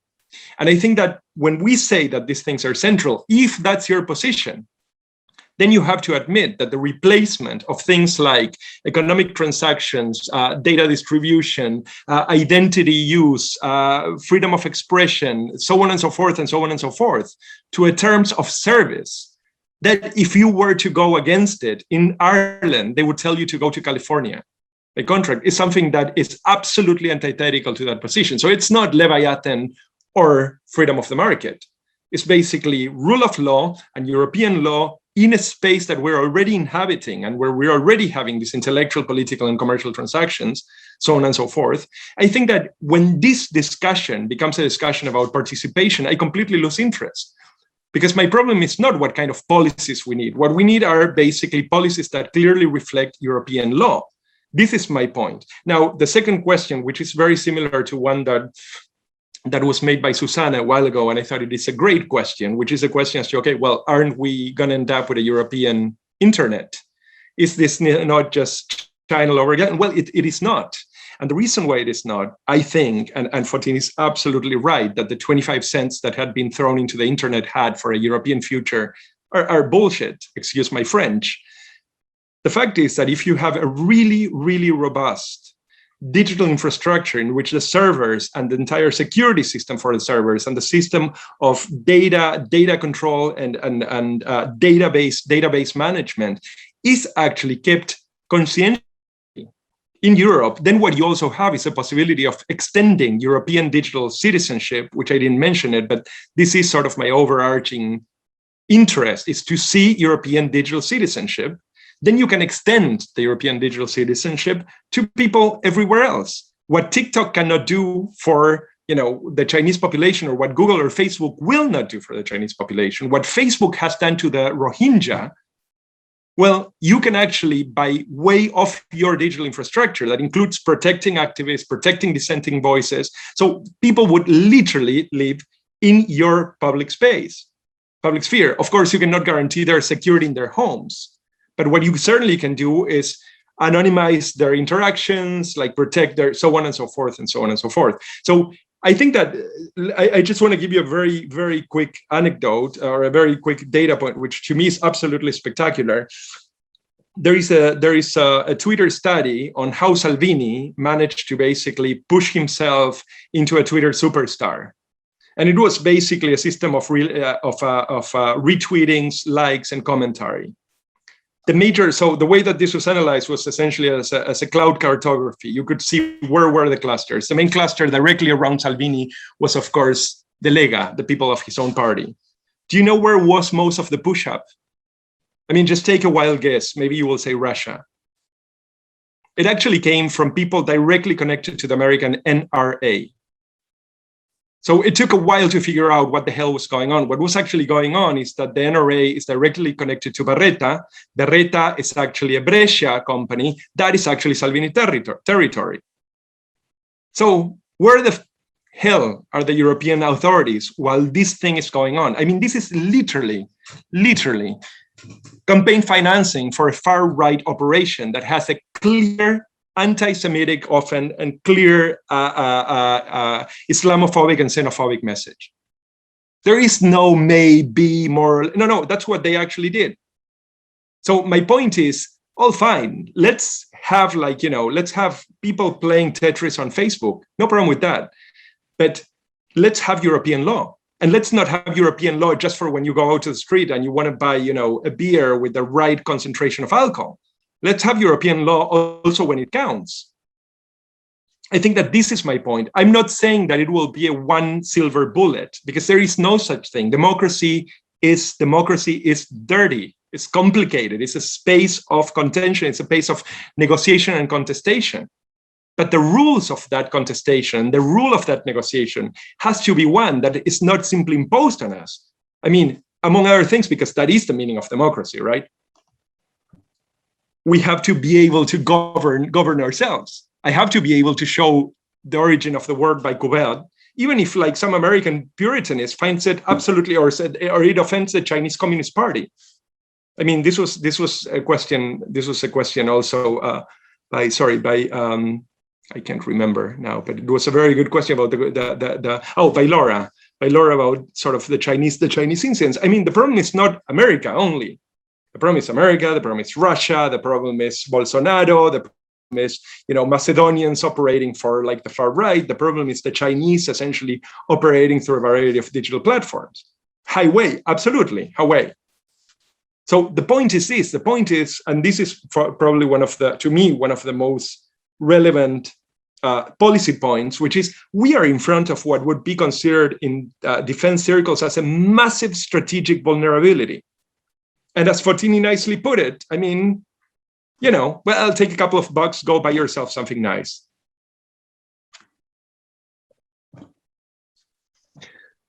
Thank you, Martin. I think you managed to bring together a lot of the discussions we have had so far, which is great.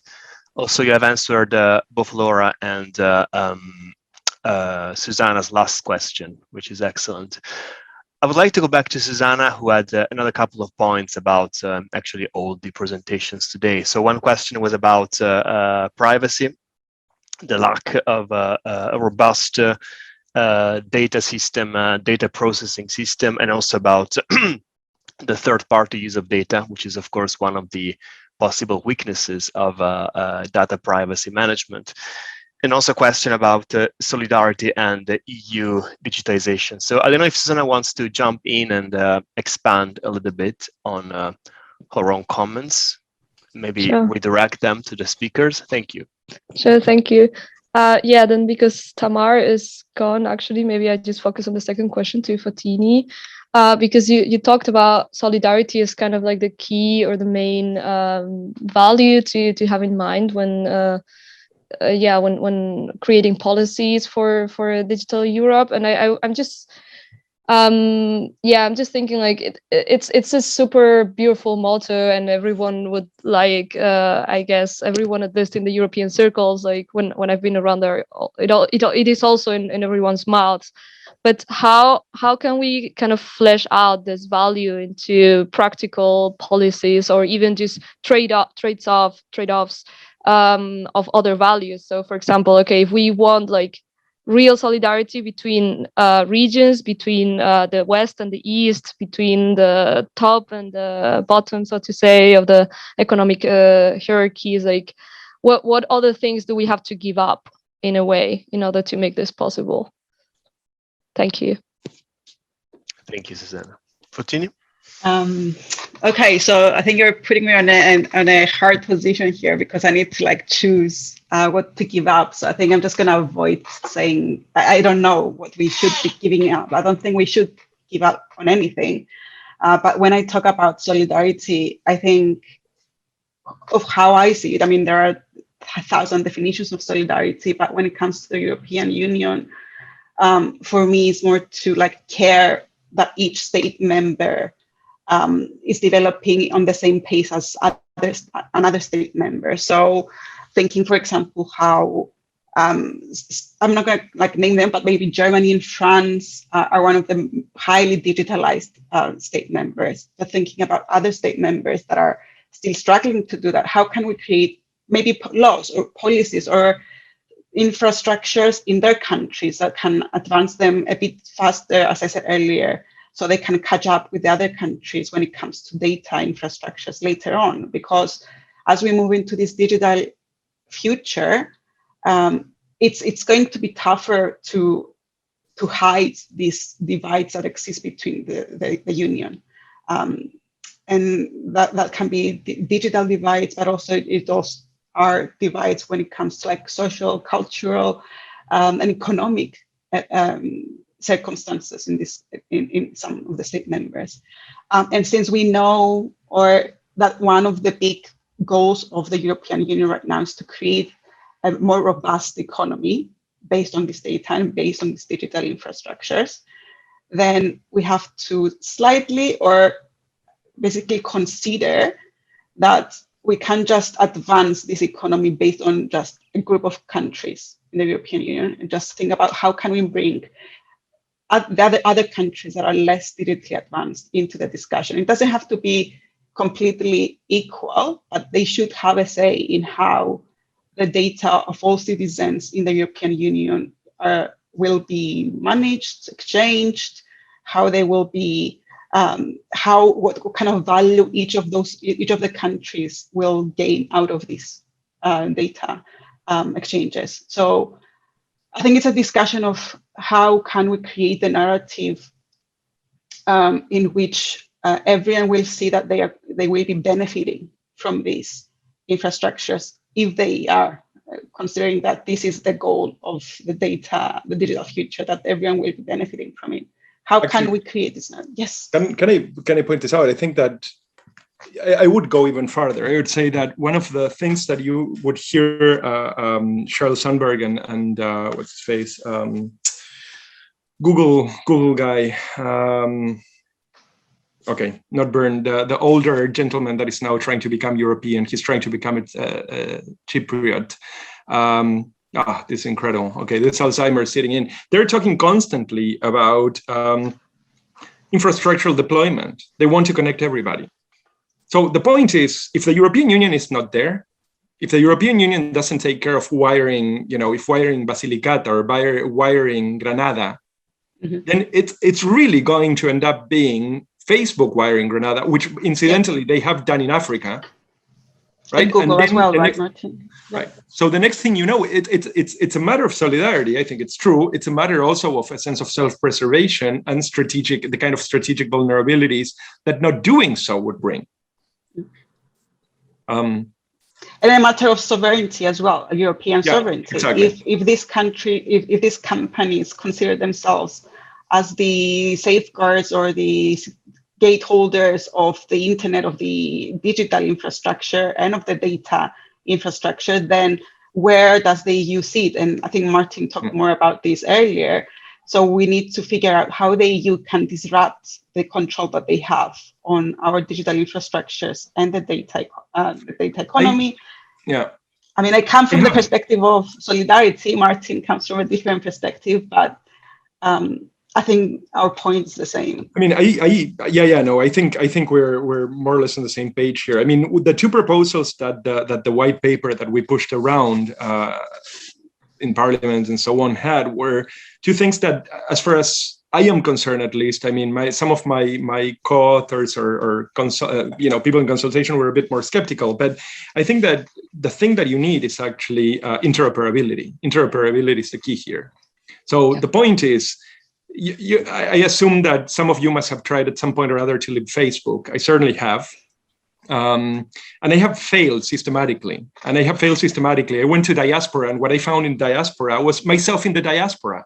I mean, all my social assets, my professional work, my network, many of the things that I have written were all sitting down in Facebook, and I couldn't take them with me. The moment you force Facebook to open that data set and make it actually interoperable with like Eurobook, you're done. Because at that point, Eurobook can actually offer all the packages that are associated with, say, the Copenhagen criteria. I have one more point to make about that, which is that, and this is something that Darian has pointed to repeatedly during the conversation, we need a system that is governed by European values algorithms. The algorithm has to be a European value algorithm. If we are actually facing a system of bubble construction, it's because the principle of mutual deliberation and the confrontation of ideas is not included in that algorithmic calculation at all. If we believe, like Europeans, that the process of rational deliberation and exchange of ideas is central, and dealing with things that we don't necessarily find as part of our intellectual taste is essential to our political health, then we need an algorithm in a digital ecosystem that will actually promote and push forth precisely that mechanism. By the way, I think that I read Juuso's position. I mean, I think that you're right in terms of Juuso writes that. I mean, maybe you want to say it yourself, Juuso. I'm sorry, Francesco, for. That's fine. Actually, I think we have still some comments from both Juuso and also Walid. So Juuso made this point about participation, and I think it's a very good point. So because of course we can understand solidarity as a sort of value structure which requires connection and interconnectivity, and that's the point about linking Basilicata, for instance. But that's not enough, I think. So beyond securing access to a sort of network, we also have to secure that people have something to say in this network. And that's about participation. That's about an active contribution to the discussion. But here is the problem. I don't want to put words in Juuso's mouth, so I will leave a comment from him and also from Walid to end this conversation panel. And then, of course, Martin and Photini can also reply to this. So Juuso first, thank you. Yes, indeed. Without necessarily having to repeat what I've already written on the chat, yeah, I do. Well, in response to my own question, maybe about the Leviathan, I think, well, national authorities have indeed proven weak in the face of online platforms. So there are certainly bargaining discrepancies in the bargaining power between member states and the online giants. So if there is a public authority that is able to rein in these giants within Europe, I think it has to be the EU. Yeah, from the viewpoint of democratic control over our digital space, the topic of today, I do hope that the EU has the courage to do it. The points on the chat is about public participation. I think it's very important that it's not just the machinery that makes these laws for us. Europe is us, and that's why it's important that now that the Commission has adopted the Europe fit for the digital age as one of its priorities. It's important that we as citizens engage in discussions on these topics. Present our viewpoints on what the Commission should do, what the European Parliament and the member states should do. I need to plug the conference on the future of Europe here because that's something we as an organization have worked on so much. Perhaps the conference on the future of Europe can be a great arena where everyone can very simply present their ideas, as well as the various internet governance platforms or forums that I already highlighted before. Thank you, Juuso. Walid. Mine is a very short comment question, or what, I don't know what to call it, but I think it's very problematic, in my opinion, to assume there is a European values that are specifically to assume that these values are specifically European, or that these values are always going to be European, because at the end, I mean, there is this notion of assuming that European values are constantly progressive, or that these values specifically are progressive for everyone, or include everyone who lives in Europe or not, is something that risks being quite reductive of, or hiding a lot of what also European values are, which we see also in policies that are racist, xenophobic, that basically have closed down borders to and illegally closed down borders to refugees, deporting also illegally refugees, and all these things are also European values. Whether it's also the far right, whether kind of censorship or conservative thoughts, and all these things are also part of Europe. And to assume that these are outside of it or are not European, I think excludes a lot of Europeans who have a lot of resentment to progressive Europeans, because and this is, I'm talking here about far right, who have who would see this as like, well, you're excluding us anyway, we don't like your values anyway, and that's it. But also excludes experiences of a lot of people of color within Europe, or a lot of the progressive thoughts that came from outside of Europe, in fact. So I think the term and this, I think, in any conversation about a future of Europe, or about a future of digital Europe or otherwise, there is a need for Europe to also, one, not to see itself as an exception, not to also think of constantly of Europe as this. I mean, there was a moment where Europe was something that brought in a lot of important ideals, but there was also a long period where Europe brought in a lot of violence, and that part was much bigger. And there is a need to kind of think about it and remember it in any conception of a future that does not become again another fortress, digital fortress Europe, right? Like as it is now, we live like we have democracy, rights, and as long as we live within this fortress, and then the rest is just basically these laws would not apply to the rest. So it can be exploitation, it can be supporting a lot of dictatorships and all that. But or even in terms of environmentalism, we can have green policies within Europe, but then we can just export our garbage abroad. So this is, I think, a very important point, in my opinion, to just as the use of the term European values. Just to be clear, I mean, when I'm talking about European values, I'm specifically talking about European law and the way that European values, according to the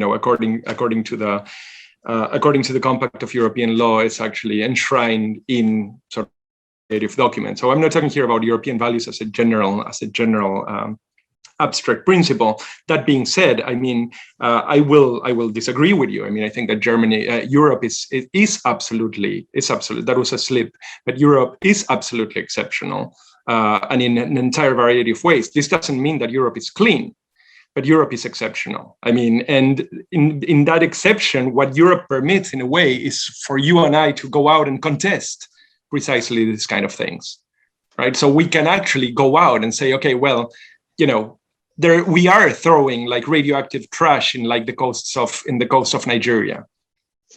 I mean, this is something that we can do. I can tell you, this week I covered Nigeria sort of throughout the entire week. Go try that trick over there. So the point is, I mean, it's not that what happens here is actually beyond reproach. And this is the thing. I'm not talking here about basically building a church. I'm talking here about the rules of the game. This is not a finished project. In politics, there are no finished projects. But I will be absolutely clear. I think that there are no better rules of the game anywhere on the table than the ones that we have here. And I have seen many of them. I grew up in Argentina. I spent 20 years in the US, and I live now here. I have been involved in political campaigns in Africa. So, I mean, I have some sense. Now, the question of participation, I wanted to address that more or less quickly. I mean, I think that we all have users and voters in fabula, which is something in our mind that, you see something in the voter that has certain echoes from what oneself has intentions and interests and dispositions. I think that by and large, the public sphere is not built up of people that are concerned with policy participation. They might be concerned with political ideas. They might be concerned with a variety of things. But by and large, the mass of digital interactions is not concerned with, and I think, by the way, sorry to say, I think that the conference in the future of Europe, I would consider fairly massive shortcomings at the beginning of the conference in terms of like the kind of people that show up, how many people showed up, the kind of participation. And then the question is, what happened at the level of, say, Germany or at the level of like the Netherlands? Or, I mean, the conference of the future of Europe is really, in a sense, the future in the conference on the future of Brussels. And I think, to me, this is precisely the break that sort of has to be addressed. We are having two different discussions. One is the future of Europe for people that are really interested in the conversation about, the curvature of bananas according to the regulation. And what I'm trying to say is that what I'm concerned about is people that are actually prohibited from sharing pictures of their 1-year-old taking a bath because an American company sees this as an expression of pedophilia. I'm not concerned with people involved in the discussion about policy and what happens and what so on. What I'm concerned with is people being able to lead their common European daily lives, sending their mothers their first video of their baby taking a bath without actually, subjecting themselves to American Puritan intuitions, which are not even law, but are actually contained within the terms of service. That is my problem. And this is the reason why I think that the discussion about participation becomes like privacy in the Tamar thing. I think that that's also a foil and a very dangerous one, because it actually distracts precisely from talking about the interest and the importance of those people, the ones that Merkel said they could not care less. This would Thank be you, my... Martin. Thank you. Yeah, that's a great topic for another discussion panel. I mean, European values, European past, violence, progress. I mean, that would be incredibly interesting. But of course, we need more time and another occasion to discuss that. But that's great. Thank you so much. I would like to leave the last word to Photini before we end the panel in a couple of minutes. I would also like to remind you that after the lunch break, there will be another set of speakers and another discussion panel, which Darian will be chairing. And yes, so Photini, do you have any last comments, remarks to share? Not too much. I think what Walid said about having more inclusive values on a European level is kind of, it's important as the European population becomes sort of more diverse, thinking about how refugees who are now entering the European grounds are becoming citizens, and how some of our values have been quite white-centered, and how we have to think of how other cultures can be embedded in the values that we propose as a European Union, should be more kind of inclusive. But I think there is a good start right now, thinking about how the digital technology or the digital infrastructure, the digital future will be based on a more fair and transparent environment. I mean, these are, again, very trendy terms that are being used over and over again, which I don't know if they will ever be a reality, but they are part of the discussions that are happening right now, and hopefully they will be part of the future, the digital future of Europe. But I think I'm just gonna stop there since we're just over time. Great, thank you so much, Photini. Darian just reminded us that there will be indeed a workshop on this soon, happening soon. So Darian, feel free to share a link in the chat if you want, if there is one already, or just watch the space for more information on that. I would like to thank all our speakers, all our attendees again for the presentations, the comments, the questions. It was a great discussion, so thank you so much for that. I really enjoyed it. We will reconvene at 2 p.m. Central European Time, which means 1 p.m. for me, and maybe for someone else. I don't know if Photini is also in the UK at the moment. Okay, great. And the next panel will be about the future of work. So another very timely and fascinating topic. Thanks again, and well, see you soon. Good afternoon, everyone, and welcome back. It was a very stimulating, exciting morning session that we had. So I hope everyone had a good lunch and is recuperated and ready for a very exciting afternoon session. In the first session, we covered a broad range of issues pertaining to the European and democratic governance of the digital sphere. In our second session, we're going to dial down a little bit and focus specifically on the world of work. I suspect, however, that many of the concerns and issues that were raised in the morning session, privacy, solidarity, sovereignty, algorithmic governance, autonomy, are going to return as themes also of our second session. And so to move right along ahead, I'm going to introduce the speakers. I'm going to introduce the speakers for our second session, and we will move right into the keynote talks. We'll use the same structure as we used in the first session. So 15-minute talk from our keynotes, followed by around 5 minutes of just any small questions for clarification. We save the big discussion topics and the big questions for the discussion after the keynote presentations. In between the keynote presentations and the discussion, we'll take a 15-minute coffee break. Let me start then by introducing our panel. We have a slight change in program because Dr. Marie-Christine Vrikki is not able to join us, unfortunately, because she is ill. Our first speaker for today is Dr. Aida Ponce del Castillo. She is senior researcher in the Foresight Unit at the European Trade Union Institute. Her research there focuses on strategic foresight on the legal, ethical, societal, and regulatory issues of emerging technologies.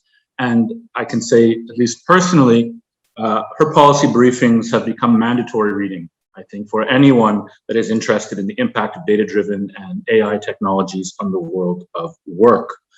She'll be talking about the impact of the new AI Act on the world of work. Our second speaker then is Professor Mark Levels from Maastricht University. He's Professor of Health, Education, and Work. And he's also the Program Director of the research program, Health Skills and Inequality at the Research Center for Education and the Labor Market at Maastricht University. He's also the coordinator of the Technequality Project, which is a Horizon 2020 project examining how technological innovation affects education, work, and inequality. And then our third speaker for the afternoon session is Dr. James Muldoon. He's a lecturer at the University of Exeter in the United Kingdom.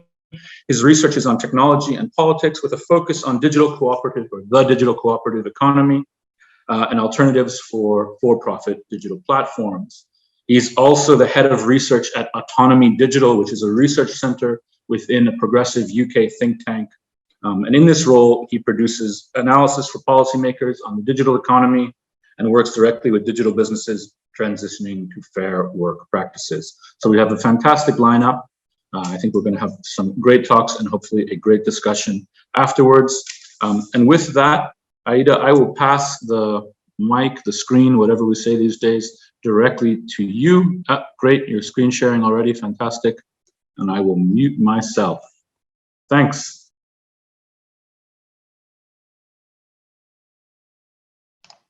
Thanks to you and welcome everybody. Thank you for this fantastic event. I have really enjoyed the panel during the morning, and I hope that I will be able to also contribute to the fundamental discussions that have been just initiated, really. I was very impressed about the level of everybody's engagement. So today I will present from a worker protection perspective, a critical assessment about this AI regulation or AI Act that the European Commission just published a few weeks ago. And to do that, I will present just very briefly, the very core elements of the regulation and provide you with a also very quick flash a critical assessment to make the point for a need of a specific rules of AI in employment or for the world of work. So basically, what the Commission presented a few weeks ago is one of the main pillars of the digital Europe or of the European data market. And it is a regulation that harmonizes and places in the market and puts also into service the use of AI systems.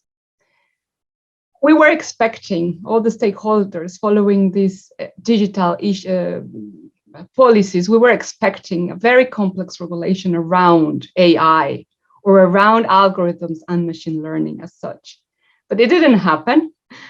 The EU is not regulating AI, but it's regulating the use and the placing on the market of some systems containing AI. So the first critical aspect here is that it's a product market regulation or a safety regulation instead of another type of regulation. It prohibits certain uses, but just in principle, because at the end, the regulation has many exceptions. It puts forward very specific requirement only for high-risk AI systems, and it provides transparency rules for systems which risks are limited or low or no risks. And then this regulation, obviously, it applies to both provider, whether it's inside the EU or outside, which is a nice extraterritorial aspect of the regulation, and the users of AI systems. If you ask me who the user is, I cannot tell you who, because it's not really straightforward in the regulation.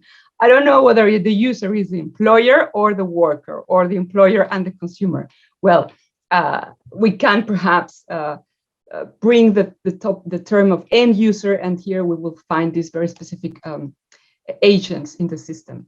So the AI risk, or the categorization of AI risks, is not really clear-cut. And in risk categorization, when we have done that for chemical substances or for biomedical risk, when we do that, it's very systematic, and we can define the categories depending on the level of risks and exposure. But here, what the European Commission did was to first provide unacceptable risks, which are related to mass surveillance or scoring of people, and which are largely prohibited, unless, as I said, it is permitted by member states. Then we have the core of regulation, which is the high risks, which are those highly described in Annex 3 of the Act, and then limited risks, which are really not, are those who are interacting with people, like chatbots or even emotion recognition. And I really don't understand why emotion recognition is a limited risk. It's not even unacceptable. Well, that's another fundamental discussion. And very, very low risks are those who are not really interfering with people, but are basically those that the European Commission it identifies as filtering, spam filtering, or video used in video games. And the core here is the obligations that are provided only to high-risk AI systems.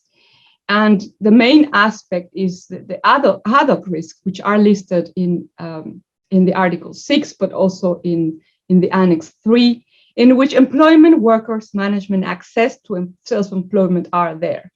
But if you look at the 9 categories, and please don't do it, but they just refer to every single aspect of how the human lives and works, whether it attends to school, applies to school, apply for a new job, have basic critical infrastructure as water, gas, heating, electricity for its living, about applying for a credit or being judged in a court, and even dealing with issues like migration, asylum, and border control.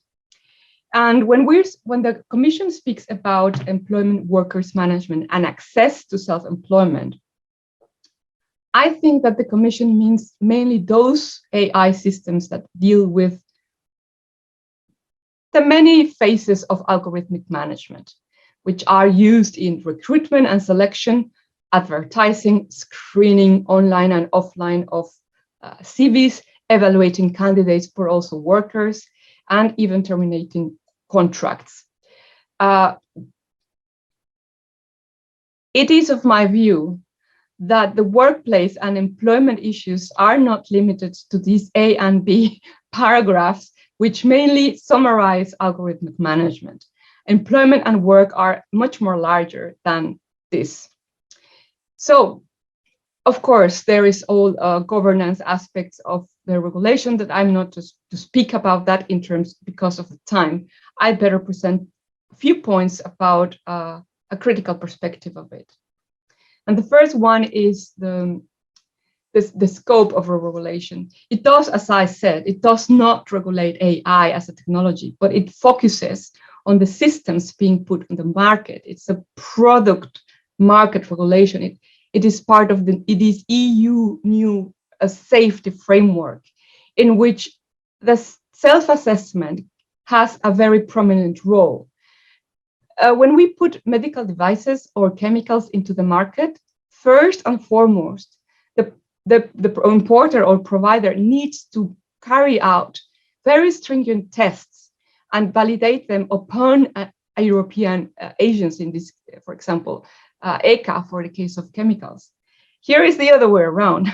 The provider of the AI system needs to make sure to have tests or information for the end user, like a manual of instructions, carry out risk management, and have risk assessment measures put in place, carry also human oversight, produce make sure that the system has automatic logs of the executions as the task, etc. But it doesn't have to present all of these obligations to an authority prior to putting the product onto the market.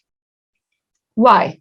Because the narrative of the Commission that we have been speaking about in the morning, all this digitalization of the European Union or Europe's digital future on AI translates into one word. And this word is trust.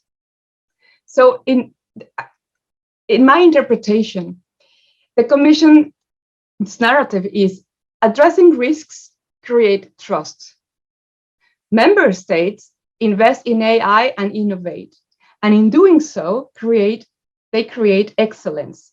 And the result of this mix between trust and excellence is the acceleration of the uptake of the AI. And in that regard, the European Commission wants to really make every sector and every enterprise being able to uptake AI at all levels, whether it's a big tech firm or a small, medium-sized or startup enterprise.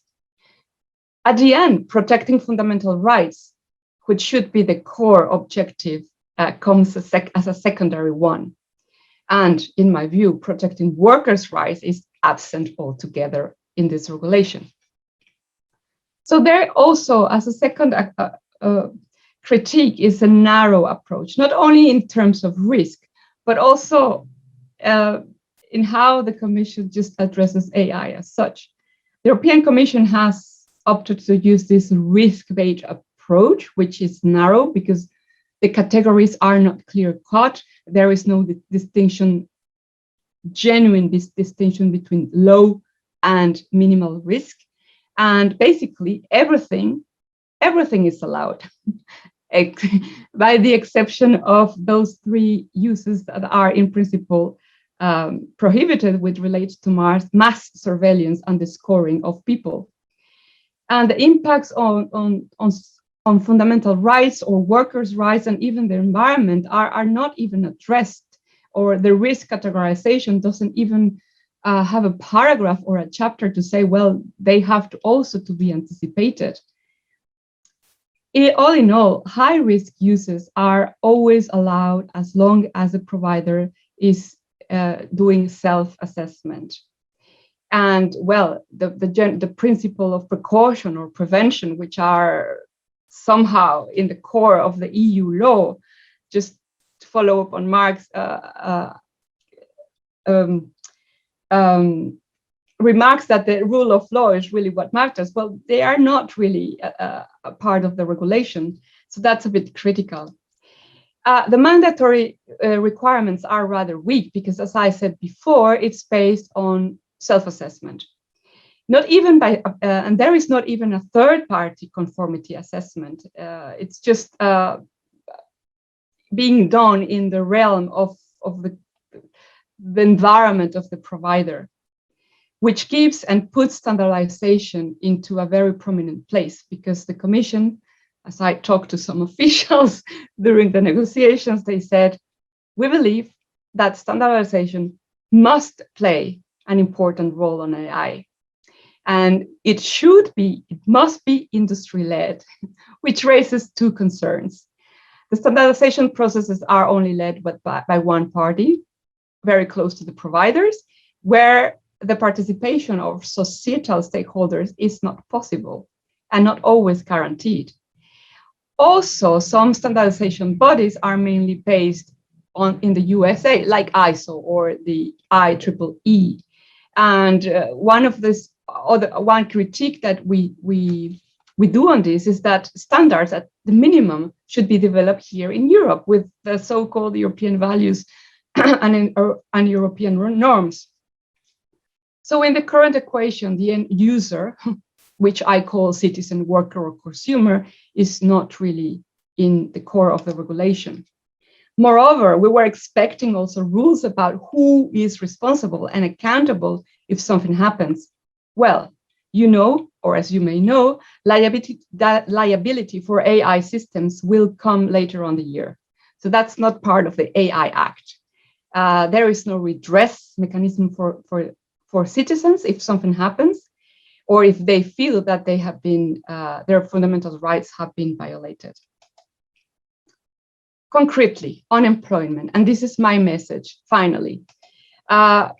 There are serious gaps in the regulation and in the overall narrative of the European Commission in shaping Europe's digital future. The AI Act is not the only one piece. We have the communication shaping Europe's digital future, but also the Data Governance Act, the DSA, and other pieces of legislation. So employers do have a responsibility in preventing AI risks as well. And for this, a specific framework should be developed. We have been talking about privacy, but I have to tell you that, yes, I take the points that have been highlighted before with the first speaker about the insisting on privacy, but I have to tell her that privacy is not already in the DNA of workers. And it's very difficult, extremely difficult, and sometimes impossible to exercise privacy rights in the workplace. So I am hoping that the privacy and data protection momentum will come at the workplace, and workers, employees will be able to defend, have access, object, and ask for the right of explanation and all the digital rights that GDPR grants to all of us. So, all in all, I think that GDPR, we know that it's not going to be open, but some adequacies or guidelines by the EDPB should be done specifically on the workplace, particularly when algorithms are getting more and more complex at the workplace and being used to monitor workers in a way that they can lose their jobs. So explainability becomes really necessary when someone is fired. We want to know why and under which criteria. Some sort of framework on explainability at the workplace in which I'm trying to figure out must be put in place. Otherwise, workers are completely without any defense mechanism. And here we link with this human in the loop, the human centrism of the EU. Everything has to be European values, AI-centered, trustworthy AI. Well, with the human in the loop, fantastic. Well, let's bring it in, really, because workers' autonomy in human-machine interaction sometimes or often are not obvious. So really, we want to have, I would like to have this worker in the loop into the system where their agency is clearly defined and the roles and responsibilities are understood.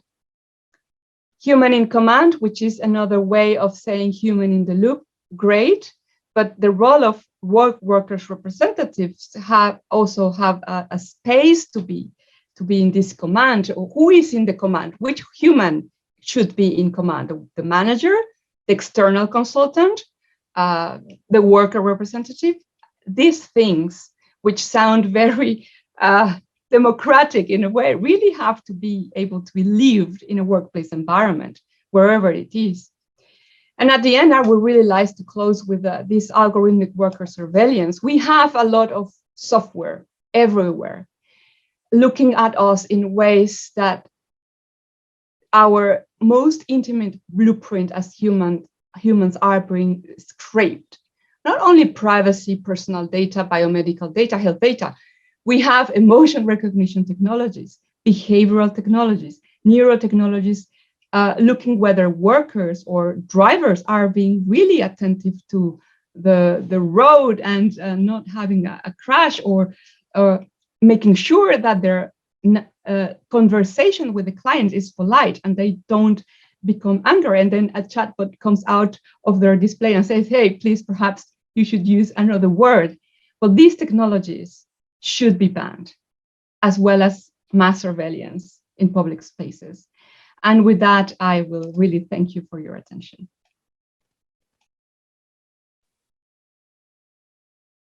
Thank you so much, Aida. That was fantastic. A lot there to digest. We have some questions coming in already on the chat, so we'll take a few moments to address those questions now. I see a hand up from Charling. I just saw you put your hand up. Can you put your question in the chat also? But I'll go first to the question. Yes. Thanks. I go first to the question from Elia Sasso. Elia, do you want to just say your question out loud if you're there? Or I can read the question also. I'll read the question.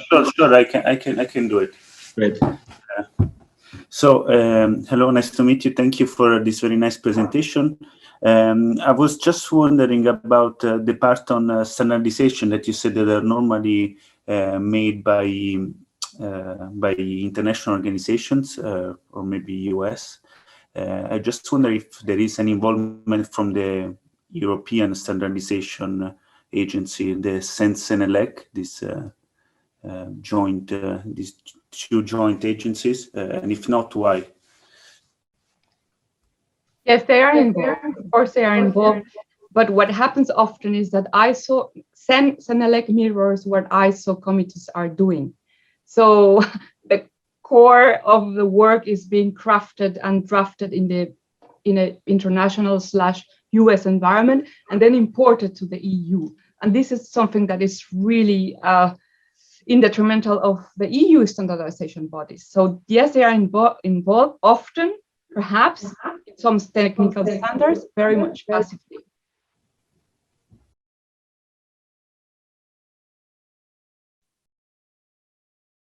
Aida, you had a bit of interference on the sound.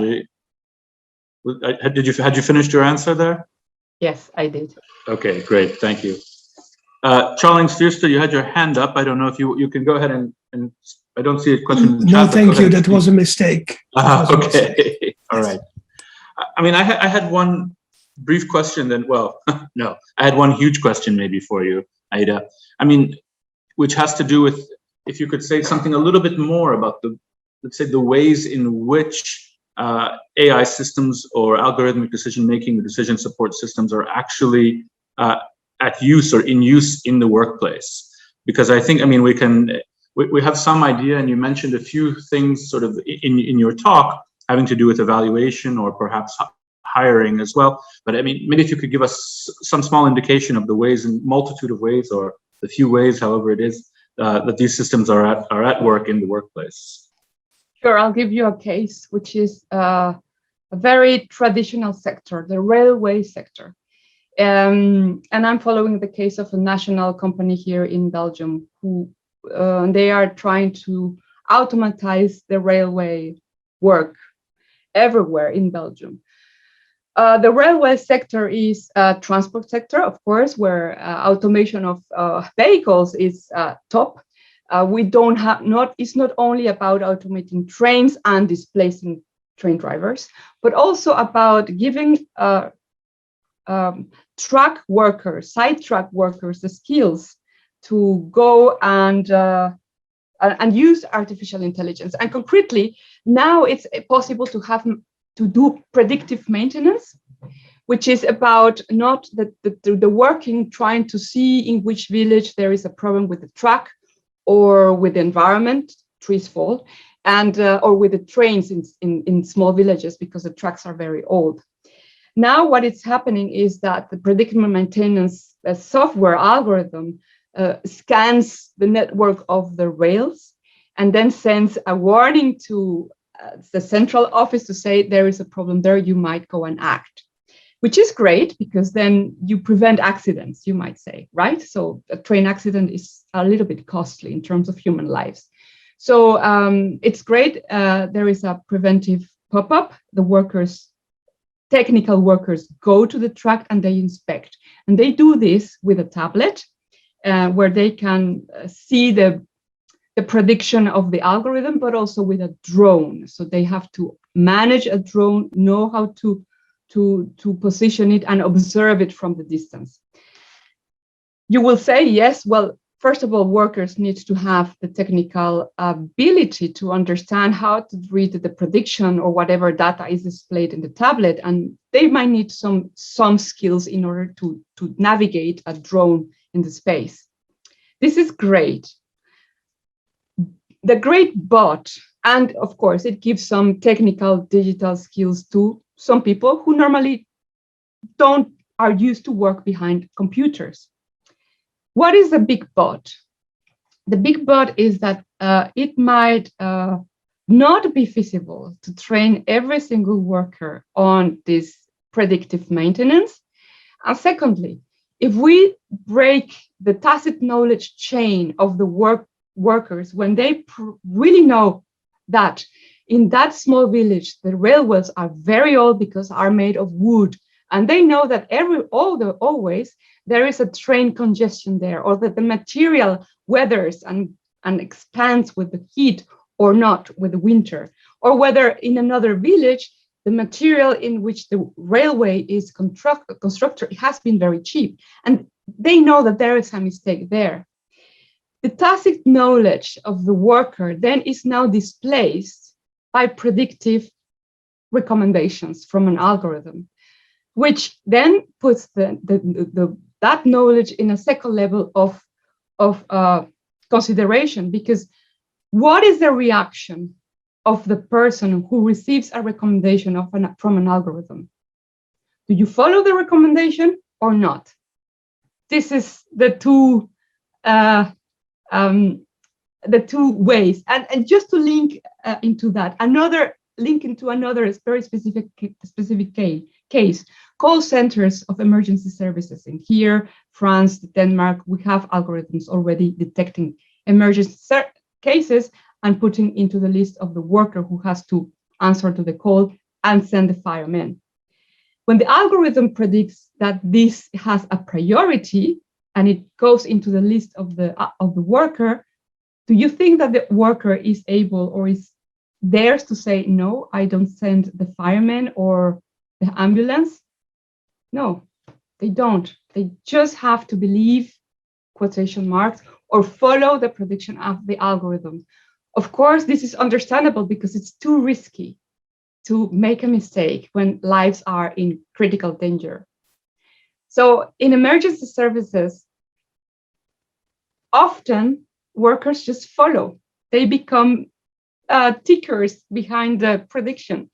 So these are, for some, just to make it short, a couple of very concrete examples that are happening today and are happening in Europe, because often the AI examples are very far from us.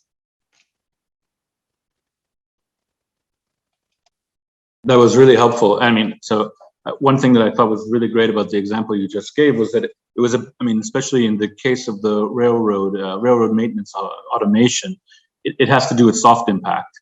And that, I think in philosophy of technology, or as philosophers might call it, soft impact. So it's hard to measure that type of impact, and it's hard to pick that up, I think, in a sort of standard risk assessment way. But it has a big impact not only on the ways of working, the quality of work, but also on the output, on the results of the work being done. So for my part, at least, that was a really helpful explanation. I'm mindful of the time. We have some other questions from Dan Keeley and Laura Powers. I think we'll save those for the discussion, and we will now move to the second speaker. So Aida, thank you once again. That was really fantastic, and I look forward to the discussion where we'll get to these other questions. And now I'm going to pass the screen to Mark Levels. Mark, great, I see you started screen sharing.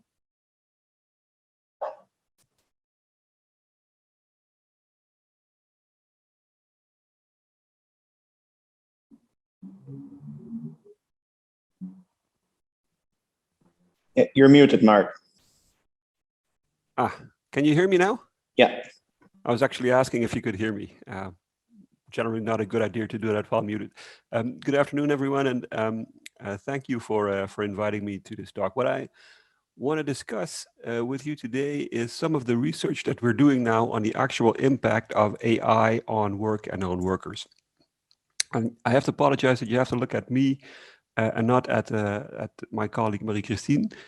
She's feeling ill, and she asked me to present to you some of the work that we've been collaborating on, and that she is leading.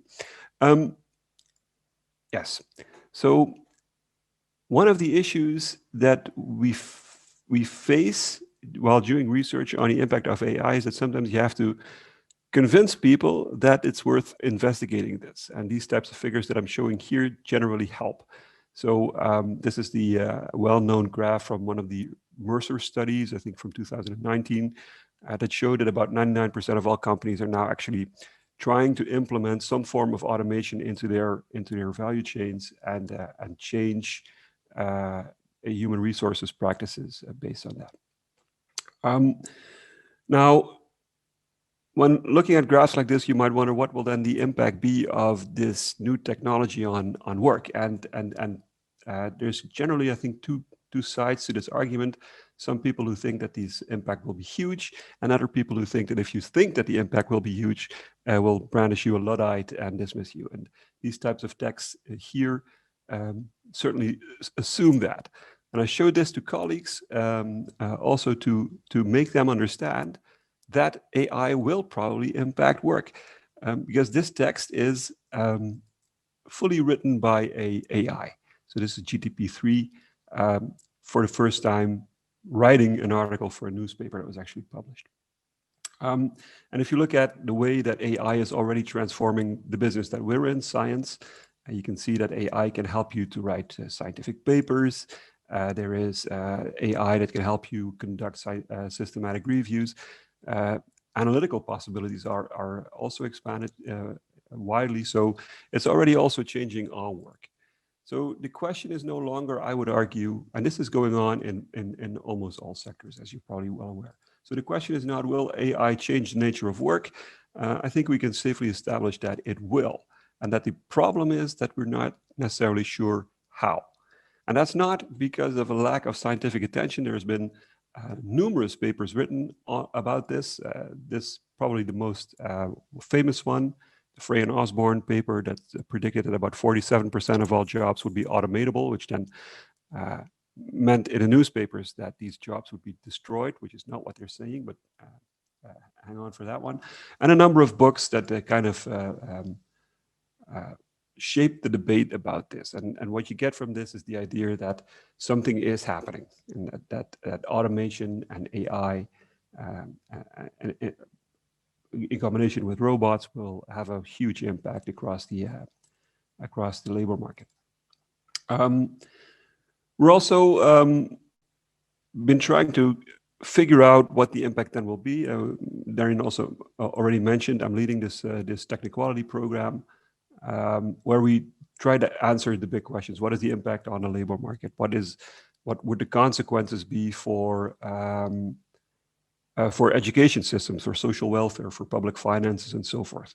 But what you get from this, if you ask macro questions, you get macro answers. So you get scenario studies and predictions and forecast on the level of economies or on the level of countries or regions. And that's informative in a way, but it also doesn't tell the whole story. Because you can't really understand what's going on. So what all these studies suggest is that there will be a significant impact of automation on workers' productivity, on their task, on the tasks that they do on a daily basis, on their general well-being. But there's huge heterogeneity in predictions of what that would look like. And there is issues with measurements that scientists like to, as you know, like to get past and discuss endlessly. There is in studies that are going around not really a clear distinction between artificial intelligence and more traditional IT services and so forth. And we lack micro data to really identify causes and effects. So what you're getting if you're reading the literature is a very macro study, a very macro level perspective, and not really a grasp on what was going on. So we decided that it probably would be good to get past that. There are two lines of argumentations here. First is AI may increase workers' performance because all sorts of manual processes or routine processes are automated, lower need for multitasking. The other line of reasoning is, though, that it will decrease performance. Why is that? Well, routines might be disturbed. People are used to working in a certain way, and AI might might disturb that normal way of working. Also, there's a huge literature, as you probably know, about Taylorism and digital Taylorism. The constant monitoring of people might increase their stress, might decrease their well-being, and thereby also negatively affecting performance. The non-acceptance of technology, so the resistance against, let's call it Ludditism 2.0, might also play a role. And then there's the problem of job molding. So if jobs are bundles of tasks and some of the tasks can be done by AI, then you might reshape jobs to ensure that workers can still do the tasks that remain. But these might not be optimal or efficient. So all of these mechanisms might be going on. Problem is that we really don't know what's going on, and also that there's probably huge heterogeneity between sectors and between jobs. So this is Marie-Christine. I thought it'd be nice that you could see her face, even if she's not here. She was leading this project, we thought. So in addition to this macro level story that we're telling, let's also figure out what's going on the ground. And I want to take you along in two studies that we did, that Marie led and that I participated in, that try to address this question. What is the actual impact of the implementation of AI on workers' performance and on their well-being? And I'm talking very fast because I have a lot to share, and I hope that I can still remain within the time. If there are any issues, if there's something unclear, then please stop me in my tracks and I'll try to answer questions. Identify and understand the causal effects of AI-based automation on workers' performance and well-being. That's the main goal of the research programs and of the research project. And we want to do it in firms, on the ground, with the workers. One of the tools that we use is called insider econometrics, where we use the data from companies that companies gather already and analyze these data to understand what was going on. We also try to do randomized controlled field experiments, which is like the holy grail of scientific evidence. And we supplement that with qualitative evidence, because you can do a randomized controlled trial to understand that there is a causal impact, but it really doesn't help us to understand why. Right? So we try to do a mixed methods program here. And we did this with a number of partners. The German Bundesministerium für Arbeit und Soziales, IBM was heavily involved, and the German labor union Verdi, and then two companies, one of which was Siemens, and the other one is, I'm under an NDA, so I can't share the name, but you can trust me that it was there. And you can see here that during the project, we also drank a lot of wine and beer. It was also a very nice thing to do. Let's see. So maybe the first, so this project was jointly funded by IBM and by Verdi, which is, if you come and think of it and you stop for a second, this is, let's say, a big company and a big labor union working together to finance and enable research on the impact of AI on work. And that really strongly signals that they see this as a joint issue.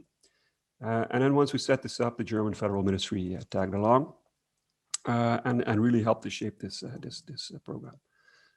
Again, the goal was to investigate the impact of AI on workers, and it's ran from 2018 until 2020. And the outcome that we aimed for and still are aiming for is a number of scientific papers, a non-scientific booklet that will help to shape the policy debate, and a big dialogue forum on artificial intelligence that would help also to help policymakers understand what the consequences of the findings of the studies would be for policy.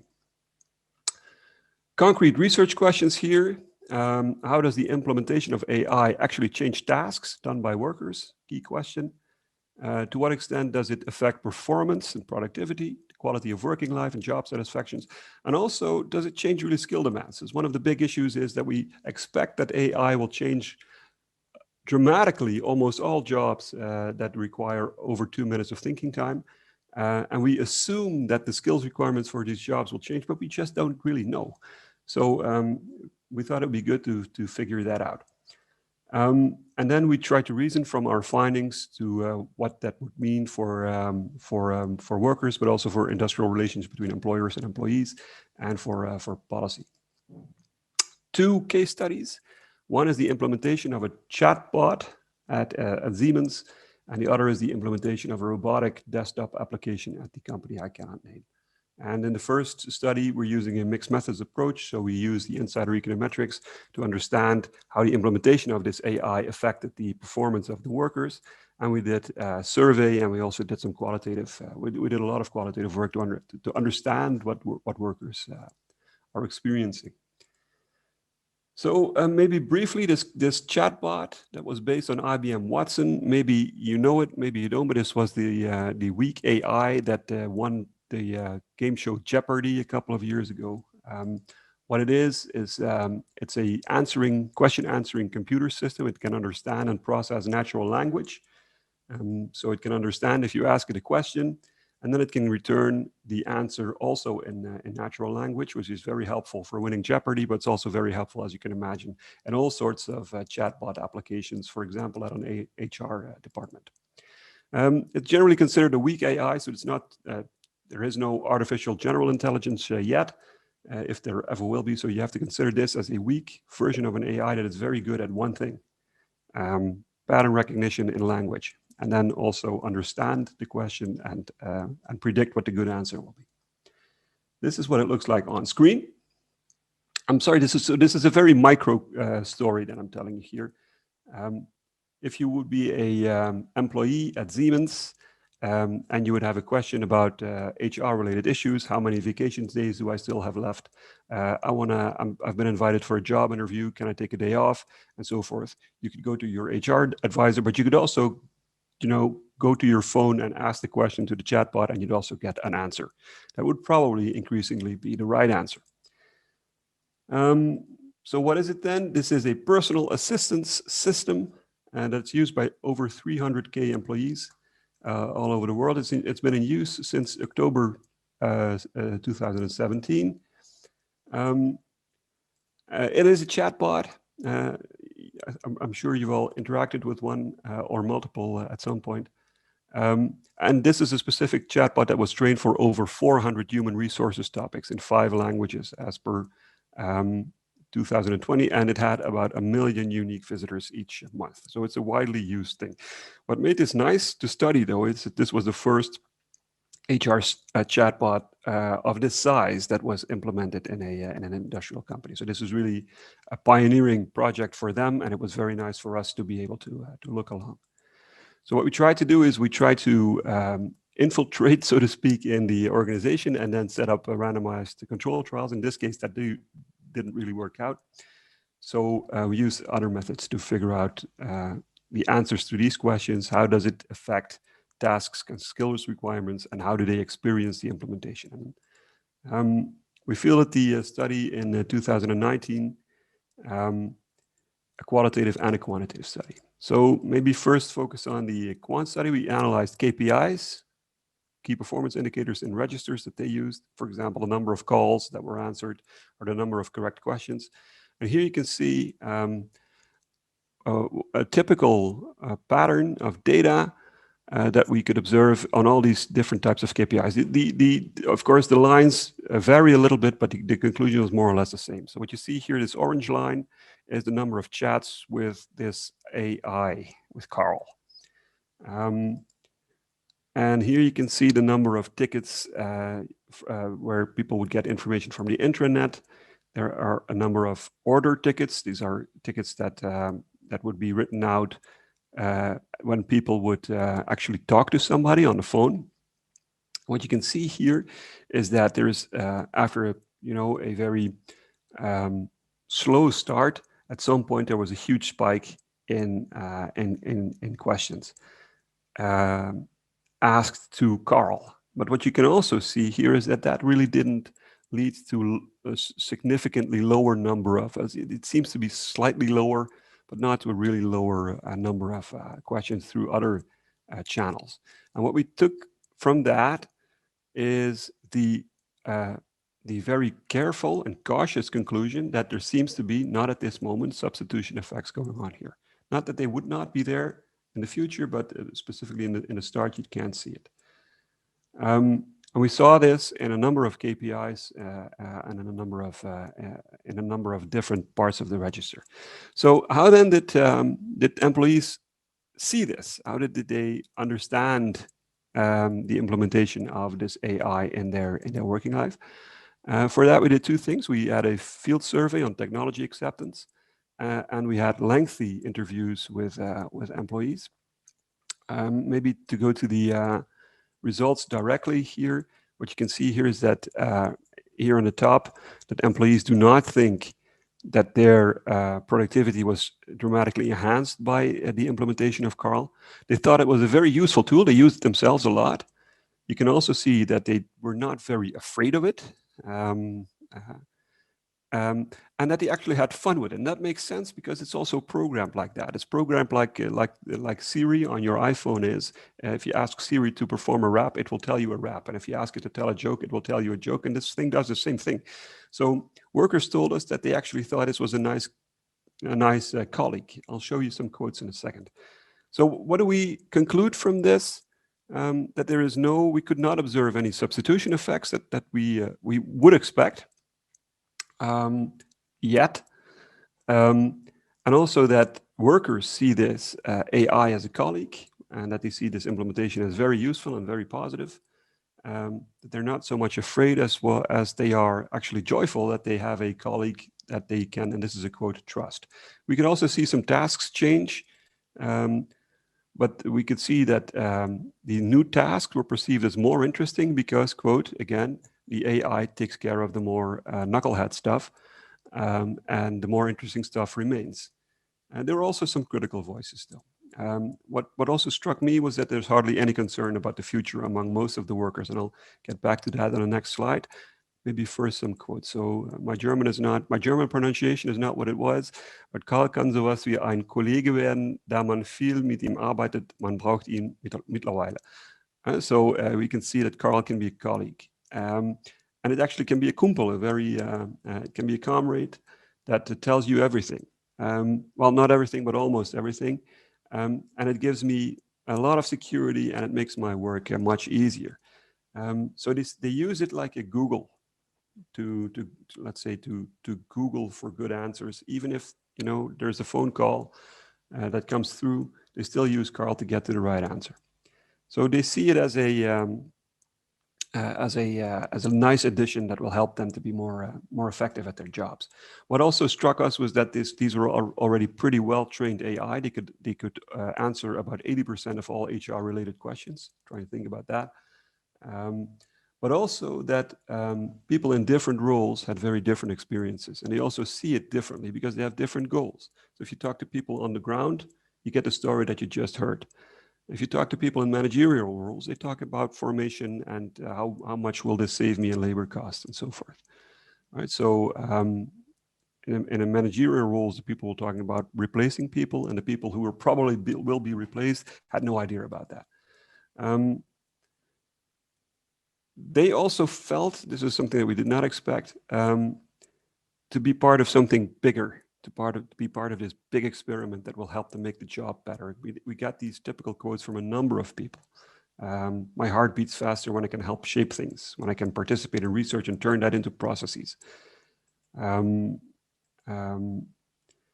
Also something critical here, that AI can actually, this is also what was mentioned earlier, we can use it without understanding the complexity of what's going on.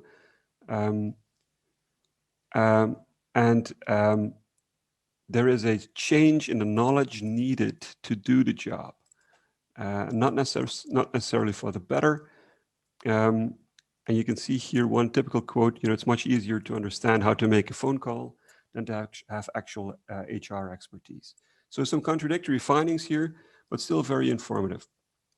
Here is one of the, I think this is a little bit cognitive dissonance here. I don't see any way how AI should still have an influence on us personally on our daily work, because no one can take the phone calls off my hands. If they would, then we would no longer have a raison d'être. And of course, this is exactly what this machine is trying to, or is designed to do. So a very mixed picture, not necessarily a bleak one, but also not necessarily a very happy one. Do I still have time, Darian, for the second case study? If it depends on how long it's going to be. If we can run through it very quickly, And we can go. I'll jump right to the findings. So this is a personal interactive assistant that is used. We call it PIA, that is used to automate some routine tasks. That can help you retrieve information. Serves as an interface for second systems, and that is also something that helps you plan your work. Reminds you of work steps. This thing is like a robot that combines all sorts of different forms and guesses the type of information that you need. You can see already that can be very helpful in very many different roles in organizations. So here we did, at this company, we were able to roll out an experiment, an actual randomized control trial. We randomized over teams. I'll show that in a second. And to understand the impact, again, of this AI on performance. It was a staggered design here where we rolled out the treatment over time, with more and more people becoming subject to the treatment over time. And we randomized, as I said, over firms. So Hamburg, Hannover, Magdeburg, and Bielefeld got this treatment at another point in time than Stuttgart, Augsburg, etc. You get the idea. This has some pros and cons, but when you set this up, you have to also understand. You have to, not interfere too much with everyday business. So this was the best we could do. Yes, some of the data that we looked at: issue resolution rate, first resolution rate, etc. A perceived effort of client advisors, and we use a difference in difference estimator to estimate the actual effect. So here are some of the things that we found.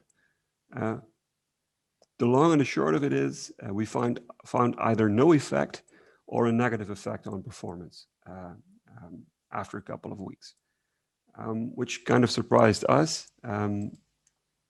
This is, I think, the most clear one. There seems to be a causal effect of this implementation of the AI and the perceived personal effort that client advisors put in to give you the answer to the question that you want. The other differences were non-significant. So what does that then mean? It means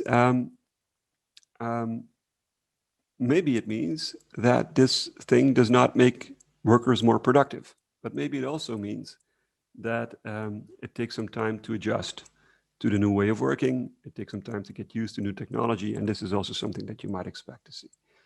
We tested for a number of motivational arguments, but these are unlikely explanations. And this is a caveat that I should mention. We rolled this out last year, and the one thing that I can advise everybody who is planning a field experiment in the future: try not to do it during a huge pandemic, because that kind of not really bodes well for your results. Some of the results that we found were completely spaghetti. We couldn't make any sense of it. And we didn't see the pandemic coming, of course. So,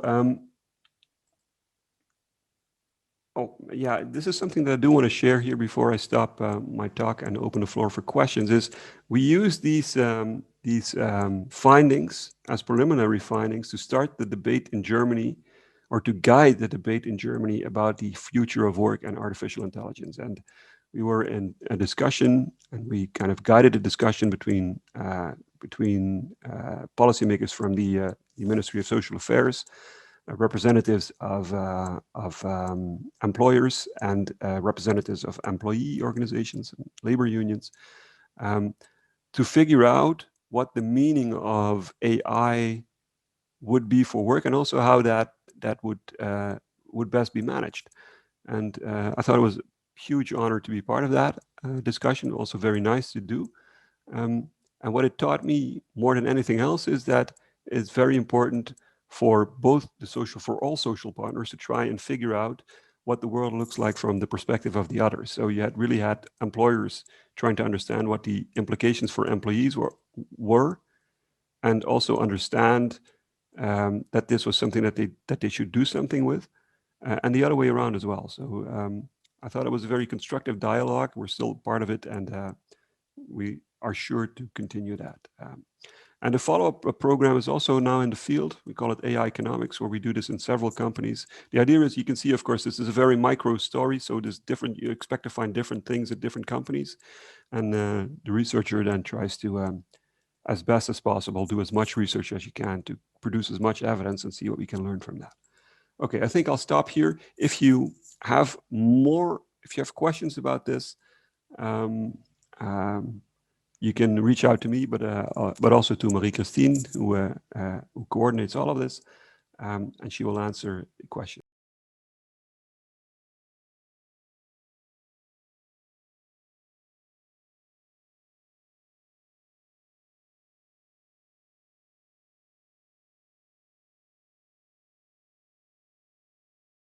And you're looking for a job, we're hiring a lot of people, so check us out. All right, thank you very much.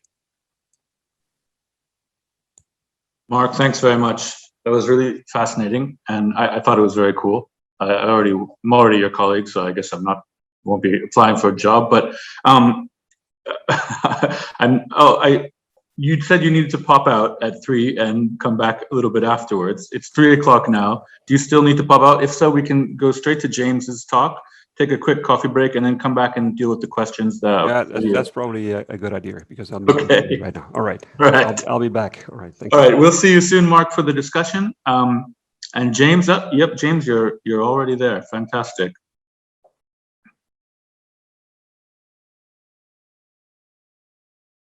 So we're running a little bit behind schedule. This is fascinating, so I hope nobody minds too much. You have to wait a few more minutes to get your coffee. But I pass over now straight to James. Thanks, James. Great, thank you so much, and thank you for organising this. It's been a really fascinating panel so far.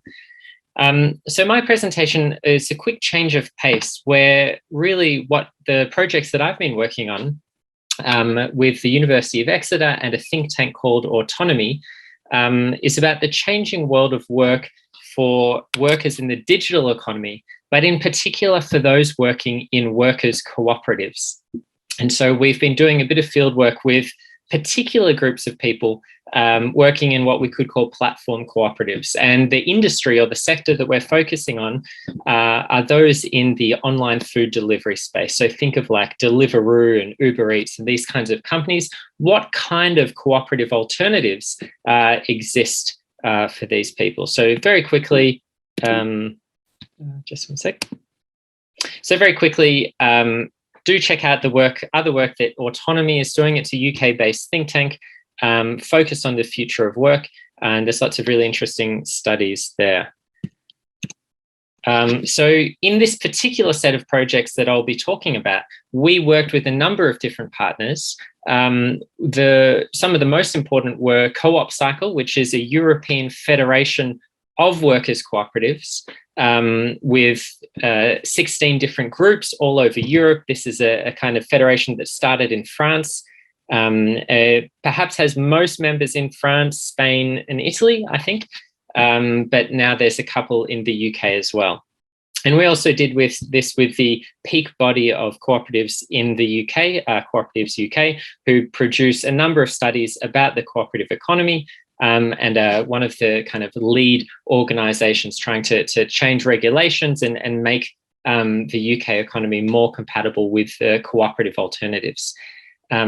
Also, as part of this, we worked directly with a number of food delivery cooperatives in 5 different cities across the UK. So a lot of the actual field work, the kind of day-to-day, the interviews, the visits, the meetups, and the collaborative workshops were basically done with the riders themselves, with the worker owners who are both doing a lot of these deliveries. So they're kind of on the front line, giving the meals to the customers.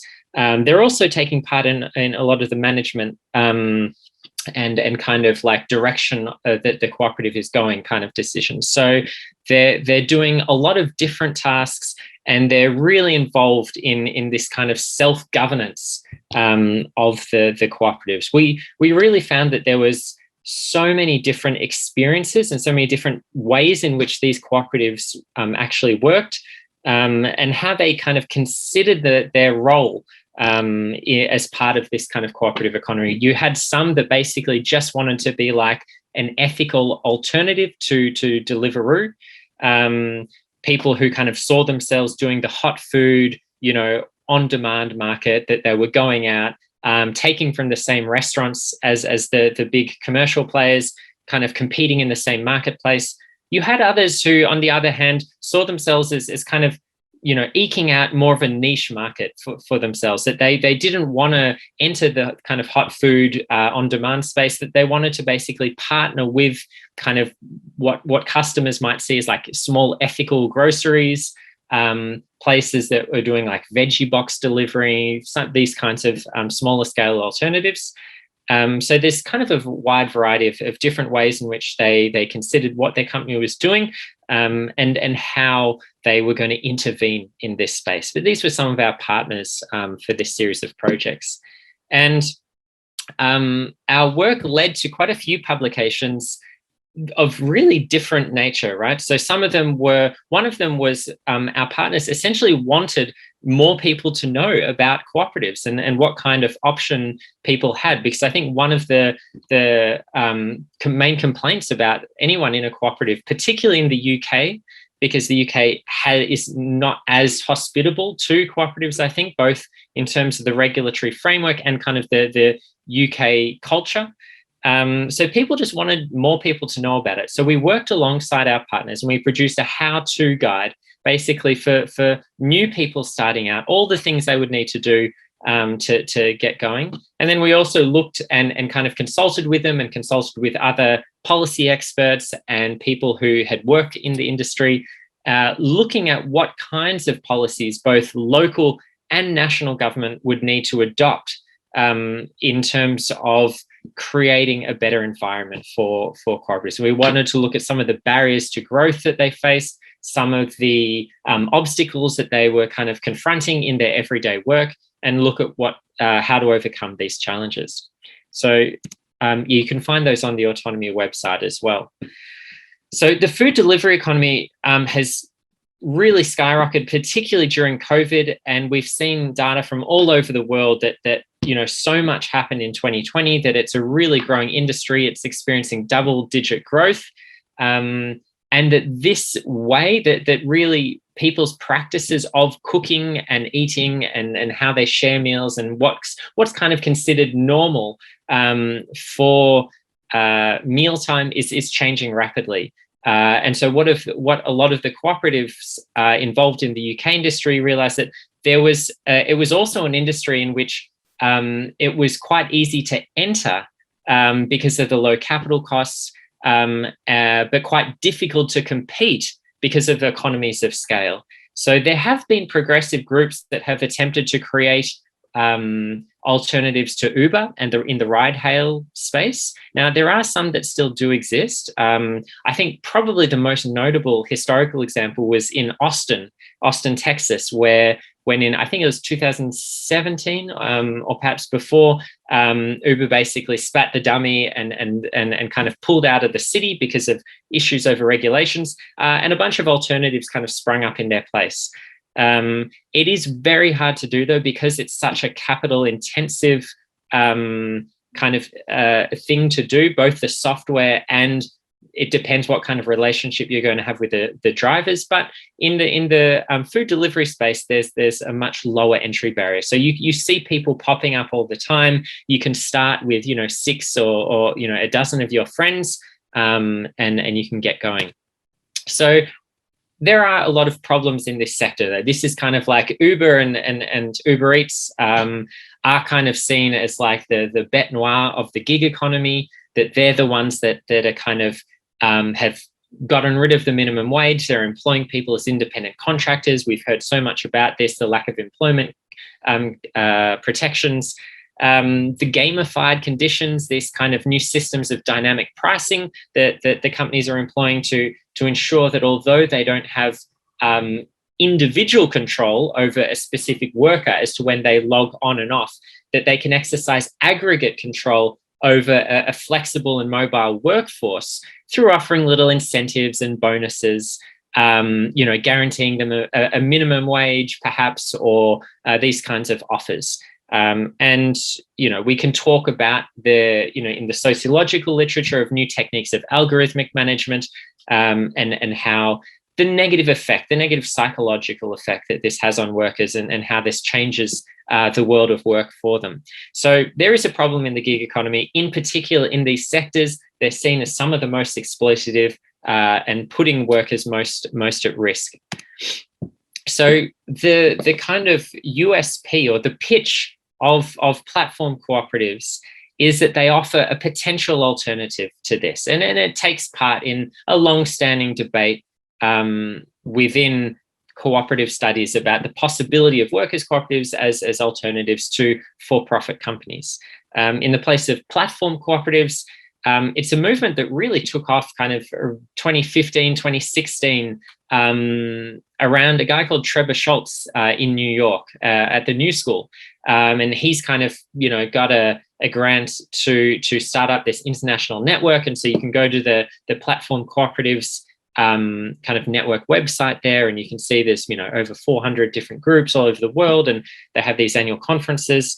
And it's essentially saying workers who have ownership and some degree of control over the running of the business, it offers a better alternative. It offers fairer conditions, more equal distribution of wages, kind of better health and psychological effects for workers, and that we should be doing what we can to promote this model and to further this model. So I kind of there is a kind of big literature on that.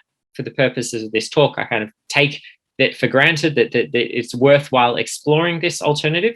I should note, though, that unlike some, I don't think I have drunk the cooperative Kool-Aid. I don't think it's a kind of problemless alternative. I think there are many limitations and weaknesses with this, and I'll get into one in particular a bit later on. But I think it's an idea worth pursuing in tandem with other responses as well. So in particular, let's look at one example. This is a seminar on the EU after all. So Co-op Cycle is a European federation of different groups that basically provide a free software that they've developed, so that if you are a group starting out, you can basically download this software.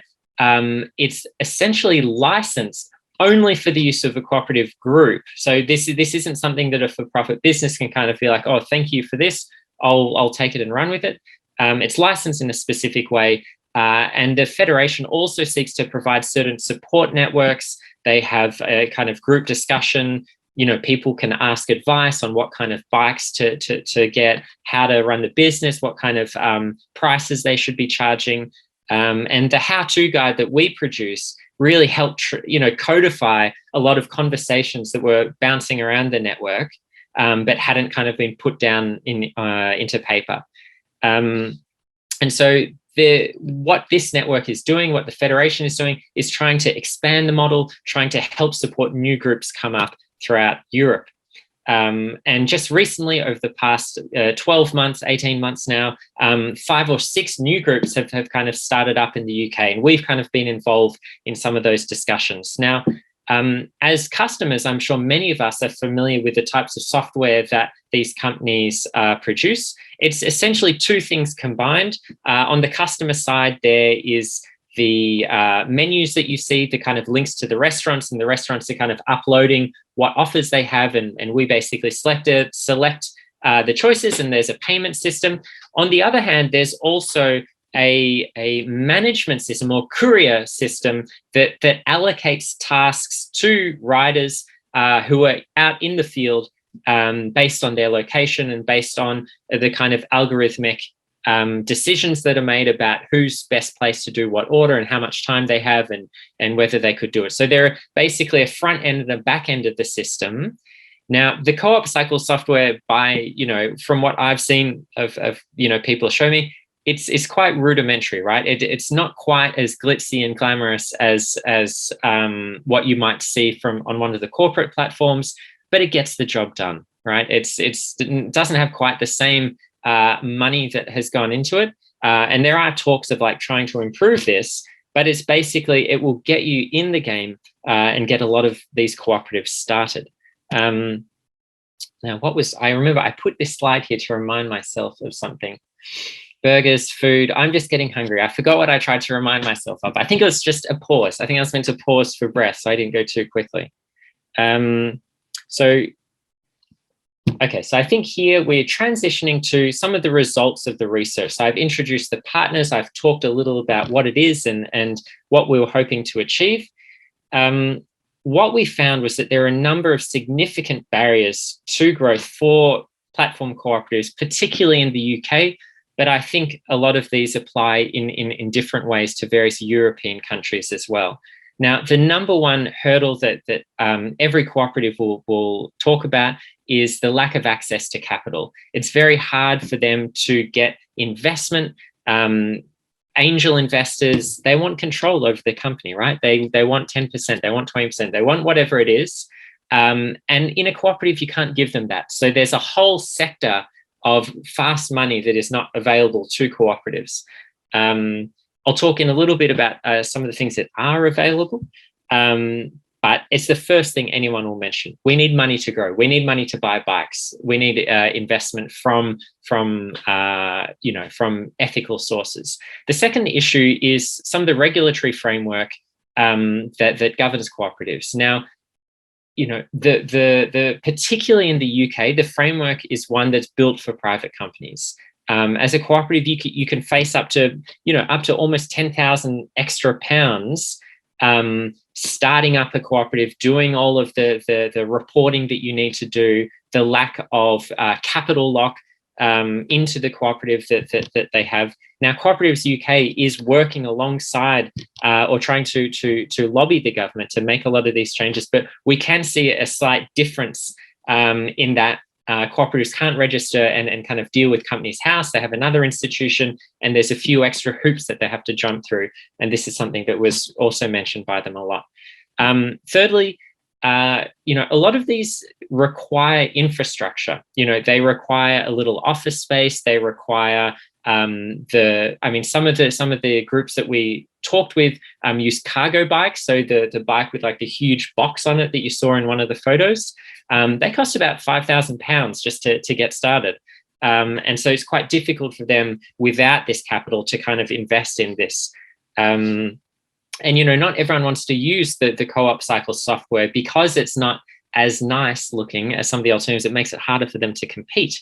And another barrier is just, it's an easy market to enter, but it's a very challenging market to compete in. And for a long time, Deliveroo, for example, made a loss, right? It was kind of doing thousands and thousands of meals, but in the first, I think, 4 years of operation, they were not able to earn a profit. And for a small cooperative group, that's just a very tall order for you to kind of hang in there in the hope that you'll have an ethical alternative that people eventually turn to. And I think another thing is, like, market research shows that a company that does things ethically is not always the number one concern of consumers, right? I think the top two concerns are a low price and someone who's going to get the food there quickly. And that's just the kind of market it is. So it might be a difficult market for cooperative alternatives to kind of really make a dent in, because it's about 12% of customers that will rate the ethical behavior of the company as their highest priority in terms of choosing where they're going to get their online meals from. And it's also a very sticky market. Once, I think the figures are that about 75 to 80% of consumers, once they choose a company, are unlikely to switch apps and kind of try out something else. So once they're locked into one of the big players, very hard to change them. So what were some of the solutions that we worked on with these cooperatives? One of the things, and this is kind of applied to the European context, is that the cooperatives were very interested in a bank or in an investment fund that was tailored specifically to the needs of cooperative, mutual, and social enterprise societies. One that would acknowledge that this would be a slow rate of return, that it would be a kind of relatively low risk, but also kind of very long-term model of investment, but it's something that would help grow the sector. The second suggestion was that that there should be an incubator program, and actually something like this, at least on a very small scale, exists with Cooperatives UK. However, it only kind of runs every now and then, and it takes a very small number of people. But people, the cooperatives that we spoke to, were really keen that there kind of be like a 6-week, or 8-week training course that people could take, gain some basic skills, get some seed funding, and get started that way. The third thing that I wanted to highlight here was the idea of creating digital hubs for emerging small businesses, particularly with an emphasis on kind of promoting the cooperative sector that would provide some kind of infrastructure. So it might be office space. Some of those overheads can be very expensive. It might be peppercorn rent. It might be something like electricity or other overheads like that paid for. And potentially a hub with other kinds of support that might be available there, like support with taxation issues or with, business growth advice. So these are some of the suggestions and policy recommendations that kind of came out of this project. But I think it's also worth thinking about, at least from a kind of social justice perspective, some of the limitations, I guess, of pursuing this model. Now, a lot of the people that get involved with cooperatives will first talk to you about the fact that they're kind of making the world a better place, that it's because it's not a profit-driven company, because they're not going for kind of growth and extraction of resources over all other considerations, and because workers get control, they get autonomy over their work, and that the profits of the company are equally distributed amongst their members, that this is kind of pursuing a loftier social justice goal. Now, the limitations of this approach, I think, which go right back to kind of, old Marxist, people talking to each other. Rosa Luxemburg was a big critic, the famous kind of Marxist mass strike debate activist. She was a big critic of cooperatives because she could see that cooperatives competing within a capitalist economy would inevitably be either forced to adopt the practices of their competitors or be driven out of business. And so the idea here, and so there's another wonderful researcher called Marisol Sandoval, who's done a lot of work with cooperatives, who talks about this split or this tension between an idea of entrepreneurial activism. So the kind of rhetoric and the ideal is that you're changing the world. You have a social imaginary of a cooperative economy, of one in which we're working together rather than competing against each other. But that the form that this actually takes is ultimately an organization that must compete against other businesses, and that there is a kind of underlying and irresolvable tension there, and that this wasn't necessarily something that would kind of like completely tank the efforts of every cooperative, but it was an internal tension that every cooperative had to negotiate in every decision that they made, and in how they treated other workers and themselves, because the real risk was that you would essentially become your own boss or your own exploiter, that it would become a form of self-exploitation, that you would adopt the kind of practices of your rivals and inevitably kind of change the way that the cooperative model was structured. So some really interesting observations and kind of discussions that we have there. It's an ongoing project, so we're still kind of working alongside some of these cooperatives. And I'll leave it there. Oh, wait, no. So one final thing I wanted to say was, obviously, this isn't the only approach to the digital economy. Obviously, in addition to that, we should be pursuing, in addition to kind of creating alternative models, we should be pursuing regulation of the big players in the sector. We should be looking to both national and EU-wide forms of protecting workers' rights. And so in a different publication that we've been working on, we do kind of reach out to some of the experts in the field and gathered some important regulations that we might want to consider. So I think that is, yes, that is it. So thank you very much for listening and looking forward to further discussion. Thanks so much, James. That was really interesting. And I think there's a lot to discuss there, especially in relationship to the first two presentations that we just heard in the session. What I'm going to propose, though, is that we take a break now for 10 minutes. And we come back at 15:35, and then we'll have the final discussion with you, James, Aida, and Mark, who should be back with us at that point. So please go ahead. I've tried to make a list of some of the questions that have appeared in the chat. Please go ahead and put other ones in the chat, and we will come back in 10 minutes and try to hash out some of these questions. I've got a few myself.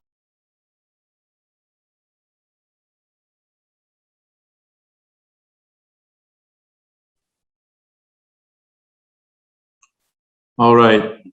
Hope everyone had a few moments to grab a coffee or water or whatever, and we can get started again. All right. I'm not sure if we've got Mark back yet. When he I don't appears. think so. No. Hopefully he'll be back. Hopefully he'll be back soon. I want to kick the discussion off, actually, Aida, by returning to a question that was posed to you in the chat. By Laura, I think. Laura, are you there? Yeah, I see your name there. Laura, do you want to ask your question about emotion recognition? And maybe Aida, I thought it was kind of an important answer that you gave there, and maybe you can tell us a little bit more about why you think it's such a high risk application of AI technology. And also, I mean, I think emotion recognition is one of the areas probably where AI is making quite a few inroads in the workplace, I imagine. So maybe we could, Laura, if you want to ask your question, we can maybe kick off with that. Yes, of course. I was very curious why the EC would have classified emotion detection and recognition as a limited risk, and I wondered whether Aida came across the rationale behind this in her research. Why the EC determined thought that that emotion detection and recognition would be classified as a limited risk. Thank you, Laura. In my work, I come across with many European officials from the European Commission, and I have the opportunity to ask this type of questions. But so far, I haven't had the answer. So I'm still trying to figure out what they mean by emotion recognition systems on limited risks. Probably it's a mistake, probably, but I still don't know, and I have to verify that. Because indeed, emotion recognition systems go even further than just mass surveillance, systems. And indeed, they are being widely used at the workplace, perhaps not with consumers or within the general public, which, well, is not my field of expertise, but at the workplace, together with neurotechnologies or technologies that are assessing the level of attentiveness of a driver. We have seen that many, many years ago already with pilots. They all are followed or monitored in their cognitive attention capabilities, just not to crash a plane.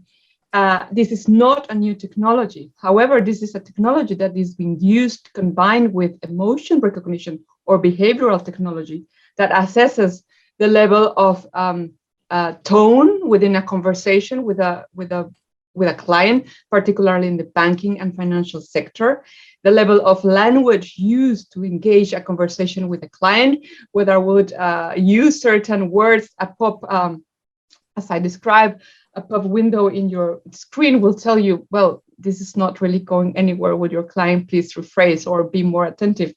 And in any case, the training data, again, going back to the model, the training data which these predictive tools are working on, we don't really know them. And it has been a quite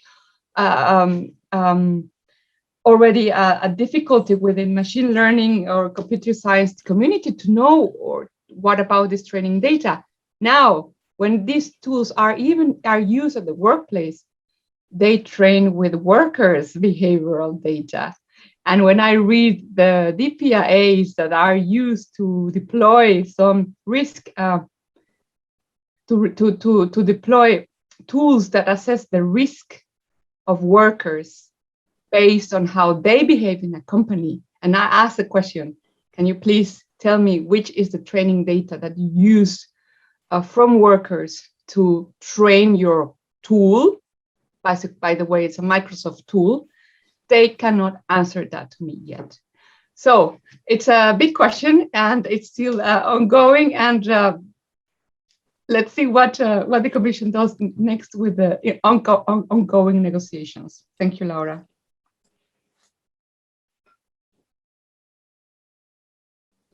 Thank you, Laura. That was a nice addition, I think. James, I want to come. We have a couple questions from Mark in the chat, but let's see. Is Mark? I don't know if we're. Mark is here. Okay, here, Felix tells me Mark is here. Mark, are you back? I am. Yeah, can you hear me? All right, fantastic. Mark, we have questions for you from Danny Shanley and also Susana Perez Blazquez. I hope I pronounced that correctly. Danny, do you want to go ahead and ask your question? Yeah, sure. Thank you, Mark. Yeah, I don't know if you've been back long, but welcome back, Mark. Yeah, go straight in. Yeah, I had a couple of questions. One was you talked a little bit about the different views across different positions, so from shop floor to managerial. Sorry, I hope it's not too noisy. But I wondered about other demographics, so age, gender, etc. You didn't really, as far as I was aware, go into that. So I wondered if that was something that you covered and if there were big differences that you found there. And then also I was thinking a bit about, whether, what did the workers choose to still go directly to HR for? Were there certain issues that they didn't want to use Carl for? What was the sort of leftover issues? So I guess then that also speaks a little bit to Susanna's question in terms of then how did HR's tasks change? And what was kind of then for them sort of, was there a sort of concentration of certain things that then, that Carl wasn't able to deal with that then, so I guess, just thinking in terms of, I think Susanna can maybe ask her question to follow up, because I think it was a similar thing around whether you also spoke to HR, because most of what you concentrated on today was in terms of the workers' experience of it, not so much from the HR side. Thanks. Thank you for your question. Do you want me to answer it now, or was there a follow-up question by somebody else was related to I can also add, because it's connected actually. My question also related to this system, Carl. Thank you for your talk, by the way, very interesting. It was whether the workers from the HR department in this case also gave this kind of positive reviews of the system, or whether they did not like it so much. And also, if it's this is a different point, if the fact that Siemens is already a technology company might have positively biased the aptitudes of the workers towards this addition or system. Thank you. Thank you for your questions, both of you. Very, very good questions, and I must say, always nice that. But one of the issues here is that both questions point towards one of the weaknesses of the study design, and also the limitations to the answers that I can give here. So if you could see in the slides, the qualitative part of the research was done in one particular department, 23 people in one firm. And I go also with in other forums at painstaking length to say again and again, don't try to generalize from these findings. See them as indicative of what can happen, and don't try to generalize from it, because there is not very much research already out there on micro-level processes. People tend to forget that and start seeing these things as definite evidence of the impact of AI on X. There is no real way of knowing whether or not the fact that Siemens is a tech company, whether or not that colors the perceptions of the HR staff. Probably it has a role to play, but I would be very hesitant to make that claim, because I don't know. We just did this in one company and not in the others. In a couple of months, hopefully, well, at least in the next 2 years, we will have done similar studies in different companies, and then I can compare the results and answer the question. I think the same goes for the question about the demographics. Based on 23 in-depth interviews, I'd be very hesitant to say, yes, older workers are more likely to, or women are less likely to, or something like that. So if you'll permit me, I try to dodge that bullet here and say more to come, stay tuned. Were there issues that were remaining for HR? So we didn't look at the content of the issues so much. What we did conclude was that I think the easier resolvable questions were resolved with a high level of probability of being right by the chatbot. And this is also something that were perceived by a number of the workers, that the issues that remained were more interesting, more complex, required more knowledge. But you could already see that this is not necessarily played out well, because what happened is that some of these workers started using this app or this chatbot themselves, and then very easily, because they also knew what to look for, probably ended up with the right information. So they didn't have to have the knowledge that they used to have, because they can still find it in the machine. So in potentially the more interesting questions remain, which would require more expertise, which would probably be more interesting to answer. But if you use the same machine to answer the questions and you end up with the right answer and the most informative answer, then that doesn't require more brain power. It just requires a better searching strategy. So in that sense, the tasks change from, having tacit knowledge about HR-related subjects to having the right phone skills to arrive at the right search query and then enter that into the system and get back the information. And then reproducing that information. So that's a wholly different skill set. And from that, the workers that we interviewed were not that pleased by that. Mm-hmm. Aida, I saw you sort of nodding vigorously during certain parts of Mark's response. I wonder if you want to jump in and say something here? Well, I do believe that being a tech company has an influence. Even if Mark might need to corroborate that compared with other companies. Obviously, in developing a tech as a core business, workers are more engaged within the core business of the company than, for example, H&M, who produces clothes. And here I want to take the case of H&M deploying tools and surveilling workers into their lives. And they got a 35.6 million fine by the German GDPR, which is one of the 5 biggest and most expensive fines within GDPR. So workers didn't know they were surveilled or power analytics were used. So I do think that the level of understanding or engagement of the worker or the worker's agency is key. By definition, Siemens have workers who a little bit understand what is the technology behind the products that they produce. But that's not the case for the railway workers or H&M or call centers. So yes, I do. Perhaps more case studies will be needed, but in the case of Siemens and combined with that IBM was a partner, it was more easy. What I think that this chatbot, I didn't know whether it did replace the HR or not, which was also one of the questions asked by Susanna, I think. How much HR was needed while the chatbot was deployed, and whether some tasks within the HR department were just completely nullified by the tool. Yeah, so the way I understand it, so the task changed. So the task of answering questions remained, but the substance of the questions changed, and therefore also the skill requirement to complete the tasks changed. And that's also the function of the chatbot. Now the goal, and this is something that I didn't see coming. I also didn't understand at first.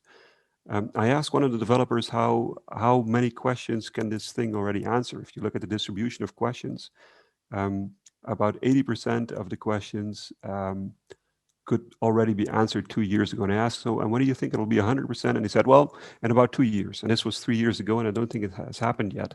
But it kind of signals the level of confidence that they had. But that wasn't the goal at all. The goal was already to save. You can already save a lot of money if you can answer 80% of all questions.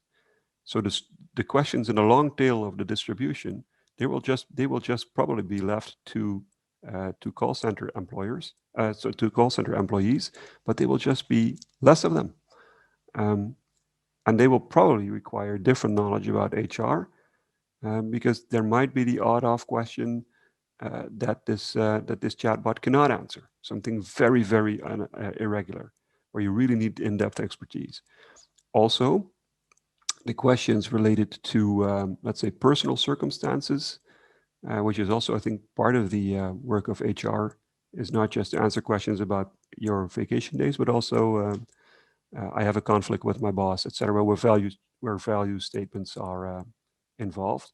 This is something that you cannot ask an AI to do. Well, you might in the future, but then there is an ethical question whether or not you should. So here also is, I think, something there where a role for HR staff remains.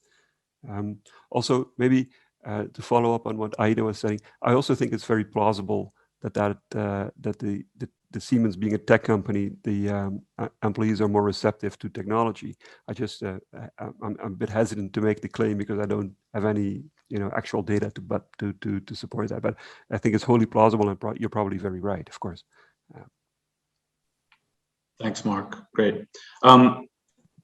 Danny, I see you have another question there, this time for James. So you're also at the top of my screen. So I'll let you go ahead and ask it yourself. Okay, sure. Yeah, thanks, James, as well. Really enjoyed your talk. I was just thinking about my own knowledge of cooperatives, which isn't particularly extensive. So I just wondered, if you could give examples of kind of in which sectors where are there examples of successful cooperatives? And also then, I mean, at the same time, how do they themselves define success, I guess? Because like you said, you mentioned there's a lot of inherent tensions in terms of the system that they're functioning within. So how then do they define success generally? And can you give some examples of sectors where they've been successful? Thanks. Yeah. Thanks for the question, Danny. Really interesting. I guess the first thing that comes to people's mind is the Spanish collective of cooperatives under the heading of Mondragon Corporation.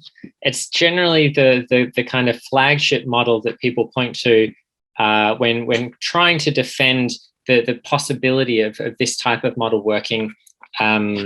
And that's so within the Basque country of Spain, they do a wide variety of things. They're kind of in a lot of different, working across a lot of different industries. So they do a lot of like consumer goods, but also kind of like industrial components, goods used as part of production.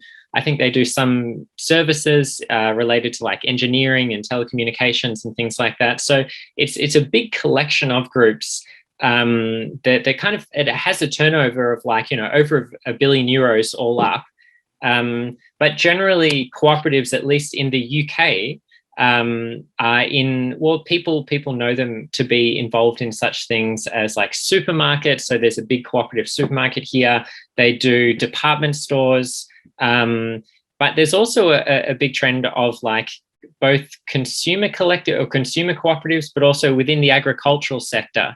So you see a lot of farmers getting together and having various forms of cooperative economics between them. But yeah, I think there's like the production side of things, but also retail and agriculture are two really big ones. And I think the cooperative supermarket, John Lewis, which I think officially is a cooperative, and the cooperative supermarket make up like 50% of the cooperative economy in the UK. How do they define success? I think if you're in a cooperative, you define it like most people, which is the bottom line. I just think it's one of those tensions. I think the idea is that in succeeding as a cooperative business, one of the byproducts of your success is that you're providing good work for your employees. You're providing a kind of fairer way of doing business, and that they're kind of happening as you grow. That you don't engage in the kinds of tactics and strategies that some of your competitors might do. But I mean, there are officially 7 international cooperative principles. In practice, they're kind of advice rather than the Bible that you have to kind of follow to the letter. But yeah, thanks. Really interesting. Thanks for the question. James, I had a follow-up question about that, actually. I mean, one of the criticisms, of course, about these labor platforms, the examples that these gig platforms, the examples that you gave, Deliveroo, Uber, goes on and on, is of course that the issue of precarity, right? So, and also that, of course, that the systems that are used for managing labor on these platforms are also, let's say, have a kind of elective affinity towards to putting workers in precarious situations. Now, I wondered then if the use of these types of technologies, these types of platforms by cooperatives, does it address this question of precarity actually, or are we simply reproducing it but in a different organizational fashion, in a different legal fashion? Well, so this is something that I'm working on at the moment. So there's a cooperative starting up in London. And what they've done, and basically, so the local council is funding them. They're providing this kind of seed funding, giving them a place to stay because they're incentivized. And this kind of inadvertently answers a question that I saw in the chat. The incentive that the council, the public authority has for promoting this is that they can say that they're promoting good work, that they're promoting real jobs, non-precarious work for their constituents. So I think there is some kind of incentive there. You do have to kind of buy, the cooperative kind of pitch that they are in fact doing that and that it's sustainable and feasible. But yeah, so one of the conditions of the local council funding this is that the jobs that are produced by the cooperative are, London living wage, so not just minimum wage, but better than that. That they get a minimum set hours per week, so that the cooperative then has this, has to juggle kind of the amount of riders that are on and making sure that they've got enough work, and so that's a kind of an extra management issue. But there's nothing inherently exploitative about the technology. That's something I really want to emphasize. There's nothing about the tech that the Deliveroo or any gig economy company uses that means that they have to be used in this exploitative way. Like the companies have consciously gone out to operate in a legal gray area, sometimes flaunting labor market or labor laws. And really going out of their way to kind of bamboozle people into thinking that innovation has to also entail this kind of precarious work. And it's just not the case. And I think one thing you're seeing now in the past 12 months is the results of a lot of challenges to these, both the UK Supreme Court decision. You're also seeing agreements between food delivery companies and unions. So in the Danish case, for example, and a few others, and increasingly just challenges to the model. Of course, it's not all good news. So for example, in California, in certain parts of the US, you've got Proposition 22, where you've got kind of this new status that enables them to continue some of their exploitative practices. But what we're seeing is this global, warfare about what regulations will or should apply to the gig economy, and how does that work. So I think that is very, very possible to have a different model. Even if you don't have a cooperative workforce, I think you can simply have a decent working conditions even within a for-profit company, right? They're making conscious decisions to behave in this way because, it's a very competitive industry and their profit margins are very thin. Sorry, I get a bit fired up about this, but that's my answer. That's great. Thank you. Aida, I know you're not here as the spokesperson of the entire trade union movement, and so you can answer this question, also from a personal capacity as well, not as the representative of the ETUI necessarily, but I mean, how does the trade union movement at the moment see these developments within, I mean, the growth of, let's say, platform cooperatives and these kind of things? I mean, because they sort of sit outside the traditional employee-employer relationships that trade union movement has traditionally operated within. So anyway, I think you know the gist of my question, so I'll let you go ahead and. Yes, I am a researcher. I'm not a political person. But I would like to say that trade unions recognize this characteristic of the platform economy, wherever they sit, whether it's for profit or not profit, and whatever they're really, the main message of all the trade unions in Europe is just please get organized, then defend our rights, whether it is in the traditional trade union movement, whether it is in a different type of movement, the rights apply collectively to every type of association that protects these workers. So whatever sort of collective representation, it what matters. And this is what unions are saying, because of course they recognize that some workers can be attracted to the traditional union movement that is still evolving because it's needs to carry out with the current developments of the society, but also recognizes that there are other forms of associations that are equally valid and that might suit other type of publics in a way. So that will be my 2 cents. Great, thanks. I've got one more question that I want to ask to all three of you, actually. And we've kind of circled around this issue a little bit. We've talked a lot about, let's say, some of the qualitative aspects of emerging technologies within the workplace, AI within the workplace. We've kind of discussed a little bit this question of task changing, potentially the reduction of tasks. Mark, when you gave your presentation, you showed us at the very beginning this famous paper from Osborne and who is the other author? Oh, Frey, yeah. Osborne and Frey, exactly, which sort of started this, moral panic / micro industry.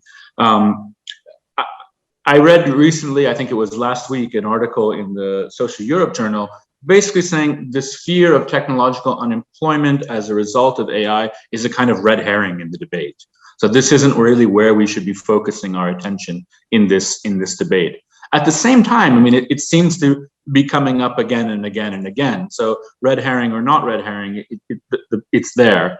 And so I guess I ask you a really unfair question. It's the last question but we have another workshop hopefully sometime in the future to address it. I'm sure you'll be addressing it within the Technequality Consortium. I mean, is the question of technological unemployment a red herring in this debate, or is it still a live question that needs to be addressed by governments at the European level, by employers, and also by the labor unions? Mark, I'll let you go first, and then we'll go. Yeah, I don't have a very short answer, but I'll try to keep it brief. So partly, no, it's not a red herring, at least not the way I see it. Also from our Technequality forecasting models, in one of the scenarios, we end up at an unemployment rate, at least temporarily, of 42%. So that is not nothing. Even the lower bound is at 9%. Which is, if a 9% structural increase in unemployment is something that might be a matter of concern. I just think it's the wrong question to ask because it focuses on the debate. It focuses debate on questions revolving job destruction and job creation, which is only part of the debate. Existing jobs will also change. There is no real argument about that. So if jobs are bundles of tasks, and machines can take over part of the bundles, then the bundles that remain will probably be different and also require different skill sets. So even in the scenarios where technological unemployment is not necessarily an issue, upskilling and reskilling will be an issue. And these can also, I think the World Economic Forum assesses that about 1/3 of all jobs might fundamentally change. Now imagine a reskilling operation that involves 1/3 of the workforce. That's huge. And that's something that and I'm very happy that in the policy circles that I'm in, that this is on the top of the agenda, but this is also where it needs to be. Even if there is a balance between job destruction and job creation, probably also the job creation will take some time, and there probably also will be different jobs than the ones, and require different skills from the ones that will be destroyed. So the real issue here is not how many jobs will be gone, but the real issue here is, will we still have a workforce that is equipped and has the skills to be productive on a labor market of the future? And that is the issue that we need to address. And here the answer is certainly we have a challenge. Thanks, Mark. James, do you have anything to say on this? I'll recommend a book. This Aaron Benenev's Automation, the Future of Work. It's not a red herring. I agree with everything that Mark said. I just think it's also important to ask about the global kind of economic structural trends that are happening within the readjustment of capitalism. And I think some of so I know the kind of the mad, alarm bells paper you were talking about, and within my kind of political lefty world, that gave rise to a lot of like, accelerationist discourse and kind of talks about robots taking over and things like that.